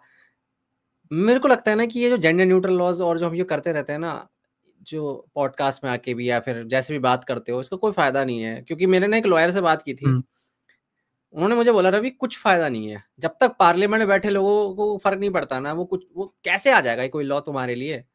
तो तुम ये जो हल्ला करते हो ना, प्रोटेस्ट करते हो, तुम्हें लगता है प्रोटेस्ट कर रहे हो और उसके बाद वो उस पर दबाव बनेगा उस नेता पे और फिर वो बात उठाएगा तुम्हारी, या फिर जो तुम क्राइम होते हैं, जहाँ तुलसीवास केस हुआ था, देश हिल गया था पूरा, और ये पूरा एक बहुत ही भयंकर लेवल पे शोर मचा था। तब मुश्किल से जाके एक राज्यसभा में किसी एक बंदे ने बात उठाई थी इस चीज की। तो जब तक है ना उन लोगों को सीरियसनेस नहीं दिखेगी ना, तब तक कुछ फायदा नहीं है। तुम करते रहो बात इंटरनेट पे, हाँ ठीक है, जिंदा रखो अपने मूवमेंट को, कोई प्रॉब्लम नहीं है। मैं तो ये बोलूंगा कि हाँ बात करते रहो, लेकिन वो जो शोर मचाते हो ना, वो बस उठेगी और फिर दब जाएगी, कुछ फायदा नहीं होगा उसका। ये रियलिटी है, ये ना बहुत सारे हुआ लोग भी एग्री नहीं, नहीं करते। हुआ भी नहीं कुछ उसका फायदा ना, क्योंकि अगर एक्चुअली में अतुल सुभाष केस का जस्टिस चाहिए होता लोगों को, तो फिर ये जो जनता इतनी फुदक रही थी इतने टाइम से, वो अभी फुदक रही होती। पर उनको फर्क नहीं पड़ता एक्चुअली, उन्हें सिर्फ नीचा दिखाना था फीमेल्स को या फिर फेमिनिस्ट्स को कि देखो हमें तुम नीचा दिखा दिया है, हमारे साइड से एक बंदा शहीद हो गया है तुम्हारी वजह से। उनको इस चीज़ में मतलब जितना दुख होता था ना, उससे ज़्यादा मुझे लग रहा है कि it is very sick of them to use it. वो यूज़ कर रहे थे उस अपॉर्चुनिटी को, किसी तो ये का तो भाई उस साइड किसी से भी हो के रहा साथ था इतना बड़ा केस हुआ है। जी भाई, कोलकाता हाँ वाले में भी यही हुआ था। और क्या था, ऑल हाँ हाँ, मैन बिल्कुल हुआ आर था। डॉग्स, उसका बस, और उसके बाद शांत हो गए सब भाई। हाँ हाँ हाँ। इतने फेमिनिस्ट पेज मैंने देखे भाई, उन्होंने बंद कर दिया उसके बाद। मतलब उनको नहीं मिल रही थी राइट। वो जो क्या कहता है, जो भी ट्रैक्शन नहीं मिल रहा था भाई, खत्म कहानी, जाओ भाई भाड़ में, हमें क्या जिनकी आप मतलब। बात कर रहे हो, जहाँ तक मैंने देखा है कि जिन ऑल मेन आर डॉग वाली अगर आप बात कर रहे हो, तो ऐसे पेजेस आपको हमेशा पोस्ट करते हुए दिख ही जाएंगे। ये तो आप एग्री करोगे कि अच्छा ऐसे पेजेस जो ये डाल रहे हैं कि ऑल मेन आर डॉग, वो तो कभी रुकने नहीं वाले ऑल मेन आर डॉग लिखना। जिन्होंने बंद करा था वो लोग थे जो मीमर्स थे, राइट, जो मीम मीम अपलोड करते थे बहुत ज़्यादा। उन्होंने बहुत डाले थे कि अच्छा ऐसे केस हो गया है, आरजे करके अंदर एक बहुत बड़ा केस हो गया है कोलकाता के अंदर। उन लोगों ने बंद कर दिया था उसको भाव देना, और उसका भी सेम रीज़न है कि उन लोगों को एक शॉर्ट इमोशनल आउटबर्स्ट हुआ था उसका। जब तक आपको ये पता ही नहीं है कि भाई जो गलत काम हुआ है वो कितना गलत है, आप उसको इमोशनल बेसिस पे ही जज करते रह जाओगे, राइट? तो इट इज़ ह्यूमन नेचर इसमें तो, कि लोग इमोशनली आके ये तरीका ही नहीं है कि इमोशनली आप किसी चीज़ पे वो करो रिएक्ट। आपको प्रॉपर अच्छे तरीके से रिएक्ट करना चाहिए। आपके पास में एक आप पूरा सिस्टम आप है, आई एग्री काफ़ी बेकार सिस्टम है। आप बेसिकली एक्सपेक्ट ये कर रहे हो कि इंसान जो है इरेशनल ना रहे हैं, जो कि होगा नहीं, कभी भी कभी नहीं होने या वाला। यस, वेरी हाई डिमांड, बहुत ही मैंने ऊँची डिमांड कर लिया है क्या कहते हैं ह्यूमैनिटी से। हम्म कितने, 1 घंटा 20 मिनट की बात हो गई, 7:45। अच्छा, यस। आईपीएल देखते हो क्या? नहीं यार, मुझे बहुत शेमिंग करते हैं मेरे दोस्त कि मैं नहीं दिखता, पर मैं नहीं दिखता हूँ। नहीं, कोई बात नहीं। मुझे लगता है शेमिंग वेमिंग का तो मतलब ही नहीं है। इवन मैं भी क्रिकेट नहीं देखता हूँ, बस कुछ होता नहीं है करने को, मैं मोबाइल में स्क्रॉल करने से बेस्ट है कि मैं टीवी को देखकर थोड़ा एंजॉय कर लूँ कि हाँ भाई कैमरामैन को अच्छी लड़की हाँ, हाँ, दिखा दे। हाँ। अच्छा। बस और कुछ नहीं है। तो लेजी भाई मुझे पता है एक फीलिंग आई है कि यार लाइक हम ना बहुत कंटिन्यू कर सकते हैं ऐसे, काफी मीटिंग्स कर सकते हैं, लाइक हमारा कुछ डेफिनेटली। क्योंकि हमने जब प्लान नहीं किया, फ्री फ्लोइंग कन्वर्सेशन था, इतना कमाल का रहा। तो आई थिंक फ्यूचर के अंदर भी हम ऐसे मिलें और कभी और अच्छी बात करें और थोड़ा और डीप में जाएं, ठीक है? क्योंकि हम आज नॉर्मल सरफेस लेवल की बातें कर रहे थे, देखा जाए तो हम इतना घुसे नहीं, क्योंकि आपकी जो बिल्कुल। सुपर पावर है फिलॉसफी, वहां पे तो हम गए नहीं ताकि आप बड़े बड़े शब्द फेंक के मारते, लोग बोलते भाई उनको ऑर्गेज़म मिला है भाई। तो फ्यूचर के अंदर हम देखेंगे, और मैं बिल्कुल आज मोहित भाई से बात करूंगा, मेरे को लिख लेना चाहिए, एक मिनट रुको। अरे मोहित, पता है मुझे ऐसा लग रहा है कि सब लोग ही ये कर रहे हैं। मैं अभी मेरी किसी और से भी बात हुई थी एक सर्वर पे, डिस्कॉर्ड सर्वर पे, और वो भी उनके दोस्त निकले, उन्होंने भी बोला कि मैं बात करता हूँ, और अपेरेंटली उन्होंने बात करी और मोहित कह रहे हैं कि मैं 3 महीने तक बिजी हूँ। मैं 3 महीने तक कुछ तो उनको काम है ऐसे, तो वो नहीं कर सकते प्रॉब्ली। तो ऐसा हो सकता है ऑनेस्टली, पर मुझे नहीं समझ आ रहा कि 3 महीने तक, ऑलरेडी 4 महीने हो गए मुझे पूछे हुए आपसे, और अभी 3 महीने आपको और काम है। अरे ये माइट सब बी करते ठीक हैं, है। ये सब करते हैं। मैं जिसको जिसको देखो, डिबेट का मैं बताता हूँ सीन क्या है। अभी एक भार्गव भाई और भंते के मैं वो करवा रहा था। भार्गव भाई ने मुझे बोला कि हाँ। भंते श्रीसेवाली के साथ मेरा एक पॉडकास्ट करवा दे रवि, मॉडरेटर तू बन जाना। तो मैंने बोला ठीक है, मैं करता हूँ, पूछता हूँ। तो भंते जी से मैंने पूछा, तो भंते जी ने भी एक अब बहाना हमें लग रहा है, पता नहीं वो सच बोल रहे हैं। कह रहे हैं मैं किताब पढ़ रहा हूँ लॉजिक वाली, और मुझे लॉजिक की समझ नहीं है, जब मुझे समझ में आ जाएगा देन मैं डिबेट करने आऊँगा। तो मैंने कहा ठीक है यार, मतलब अब इंसान अब माँग रहा है वक़्त, तो कोई दिक्कत नहीं है। और अब सही बताऊँ लेज़ी राइट। भाई, डिबेट जो होती है ना, लाइक मतलब डिबेट होती नहीं है पहली बात। तो प्रॉपर डिबेट तो मैंने कहीं नहीं देखी अभी तक, सही बता रहा हूँ। मतलब वेस्ट हाँ, में हाँ, हाँ। देखा है मैंने, अच्छी बात, जैसे कि स्लेवा ज़िज़ैक और वो जॉर्डन पीटरसन की, उसे कहते हैं डिबेट। ऐसी काफ़ी वहाँ पे डिबेट हुँ, होती रहती है, क्रिएशनिस्ट वर्सेस इवोल्यूशनिस्ट जो भी है, उनके ऊपर भी होती रहती है, और बहुत प्रॉपर तरीके से होती है। एक वक़्त पर एक इंसान आता है, प्रॉपरली अपने आर्गुमेंट रखता है, फिर दूसरा आता है उसको काउंटर करता है। यहाँ पे क्या है, एक तो मच्छी बाज़ार बना ही देते हैं, प्लस साथ ही साथ उनके फॉलोवर्स, दूसरे फॉलोवर्स आपकी जो टीम के होंगे और उसके होंगे, वो दोनों लड़ मरेंगे बिल्कुल कमेंट्स में। हुँ, एक-दूसरे को गाली-गलौच कर रहे हैं, वो कर रहे हैं। सुना किसी कुछ नहीं है। उनको पता है कि मेरा बंदा क्या बोलने वाला है, उस दूसरे को पता है मेरा बंदा क्या बोलने वाला है। तो मुझे कभी कभी समझ नहीं आता कि लाइक डिबेट का फ़ायदा क्या है? लाइक उसके उससे हो क्या रहा है? लाइक मतलब क्योंकि ऐसा तो है नहीं कि मतलब कोई एक बंदा बोला, हाँ भाई लेज़ी भाई सही कह रहे हैं, दूसरे ग्रुप का कि हाँ भाई लेज़ी भाई सही कह रहे हैं, मैं उनकी टीम में हूँ या फिर इनकी बात से एग्री करता हूँ। कोई नहीं करता। हुँ, हुँ, बहुत रेयरली मिलेगा आपको 1-2 बंदे जो इंटेलेक्चुअली ऑनेस्ट होंगे कि हाँ हाँ। यार लेज़ी भाई की बात सही लग रही है मुझे। नहीं होता यार, डिबेट का कोई मैं फ़ायदा नहीं एग्री लगता करता मेरे हूँ आपके साथ में ना, डिबेट का फ़ायदा सिर्फ़ इतना ही है कि मुझे ईगो सैटिस्फाई करनी होती है, मेरा तो यही रीज़न है। और सामने वाले को कुछ और हो हाँ, सकता है शायद से, क्योंकि और देखो टेम्पलेट वाली डिबेट बात से होती आप है ट्रुथ मोस्टली। तक नहीं रीच करते हैं। मोस्टली टेम्पलेट्स पे लड़ाई होती है भाई। ऑलरेडी मुझे पता है कि मेरे को आइडियोलॉजी को डिफेंड कैसे करना है। मुझे 10 पॉइंट पता है, और मुझे पता है कि वो सामने वाला हुँ, टेम्पलेट बना के बैठा है, और मुझे बस वो टेम्पलेट ही फेंकने हैं। वो ये फेंकेगा, मैं ये फेंकूँगा। हुँ, हुँ, हुँ। क्या हो रहा है भाई? कोई थिंकिंग ही नहीं हो रही उसी वक़्त। जो आपने विमो वाली बात बोली थी, वही थिंकिंग ही नहीं हो रही कुछ। एग्ज़ैक्टली। अच्छा, इसमें बेटर ये होता है ना कि जो ओपन डिस्कशन टाइप होता है ना, जहाँ पे टाइम नहीं होता है ऐसे कि अच्छा 2 मिनट आप बोलो फिर 2 मिनट मैं बोलूँगा, वो वाली चीज़ में ऐसा होता है जैसा आप कह रहे हैं कि काफ़ी टेम्पलेट्स बन जाती हैं। पर जैसे ही ओपन हो जाती है ना डिस्कशन, जहाँ पे कोई भी इंटरप्ट कर सकता है, बीच में दोनों स्पीकर्स एक दूसरे को इंटरप्ट कर सकते हैं, वहाँ पे अगर 2 अच्छे स्पीकर्स हैं जो कि लाइक ऐसे गुड विल में बात करना चाहते हैं, तो मेरे हिसाब से बहुत अच्छी डिस्कशन हो सकती है, बहुत बढ़िया वाली, जिसमें बहुत लोगों के माइंड चेंज हो सकते हैं। लेकिन वैसा सच्ची बोलूँ तो मुझे अर्पित द्विवेदी के अलावा, सही बोलूँ तो लेफ्ट विंग में इतने दिखते नहीं हैं वैसे लोग, जो गुड विल में बात करने को तैयार हैं। एक अर्पित हुँ। द्विवेदी है, उसके अलावा आई वुड से बायोशाल तो definitely, but he doesn't have any strong stances on politics, he just educates people on biology. तो वो अच्छा लगता है मुझे उनका, कि भाई जिसके बारे में नहीं पता नहीं बोल रहे हैं वो बहुत अच्छा, और बायोलॉजी के बारे में बहुत अच्छे से पता है, बहुत अच्छे से बोल रहे हैं उस बारे में वो। पर डिस्क्रिमिनेट नहीं गुडविल के करते हिसाब से आई वुड से हैं। या अर्पित इज़ बेटर देन अदर्स इस मामले वो में। हमेशा रेडी रहते हैं। सही कह रहे हुँ। हो। तो बिल्कुल मैं कोशिश करूँगा कि कल को आपका कोई डिस्कशन ही कराऊँ, डिबेट तो नहीं बोलूँगा। डिबेट वर्ड यूज़ हाँ, करना ही हाँ। सही नहीं है। ठीक है? तो मिलते हैं लेज़ी भाई, ठीक है? राइट। मुझे बहुत मज़ा आ गया, ठीक है? बिल्कुल लाइकवाइज़। थंबनेल के लिए तो फ़ोटो मिलेगी नहीं, क्या डालूँगा बताओ? बोजाक की है, हर जगह मिल जाएगी। लोग पहचान लेंगे कि यार ये तो लेज़ी भाई है, अ, बोले। हो सकता है, हो सकता है। हाँ, चलो पहचान नहीं, जाए हो सकता है, वरना मैं टैग वैग कुछ फ़ोटो शूट करानी पड़ेगी मुझे मास्क वास्क लगा के, जैसे सनातन नहीं, समीक्षा ने नहीं, नहीं, कराई नहीं, है। नो प्रॉब्लम, नो प्रॉब्लम, मैं कर दूँगा। ये मेरे आए हुए हैं, सनातन रिवील हो गया है, और भी काफ़ी लोग आए हुए हैं, मतलब जिन्होंने फेस नहीं दिखाया है, तो कोई हुँ। प्रॉब्लम नहीं है, ठीक है? तो चलो मिलते हैं यार, बहुत मज़ा आया मुझे, और कनेक्टेड थैंक रहना, यू सो ठीक है? Much for having me guys. ठीक थैंक है? यू सो और मच। भी वैसे यू नो लाइव वगैरह करूँ कभी, मन करेगा कि चलो भाई लेज़ी भाई आ जाओ लाइव पे, वैसे ही हाँ, बकैती हाँ। करते हैं, बढ़िया।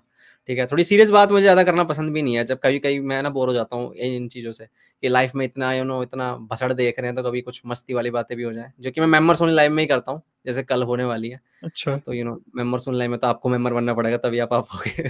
तो कोई नहीं, वैसे लाइव करेंगे कल को, बिल्कुल, तो यू नो उसमें करेंगे हम, ठीक है? तो चलो, ठीक है, डेफ़िनिटली। चलना चाहिए अब हमें। You alright. नो बहुत मज़ा आया, थैंक यू बिल्कुल, सो बिल्कुल। मच। ठीक है, पॉडकास्ट हमारा जल्दी आ जाएगा, आई थिंक आज थर्सडे है ना, तो परसों ही आ जाएगा, सैटरडे को ही आ जाएगा, ठीक है?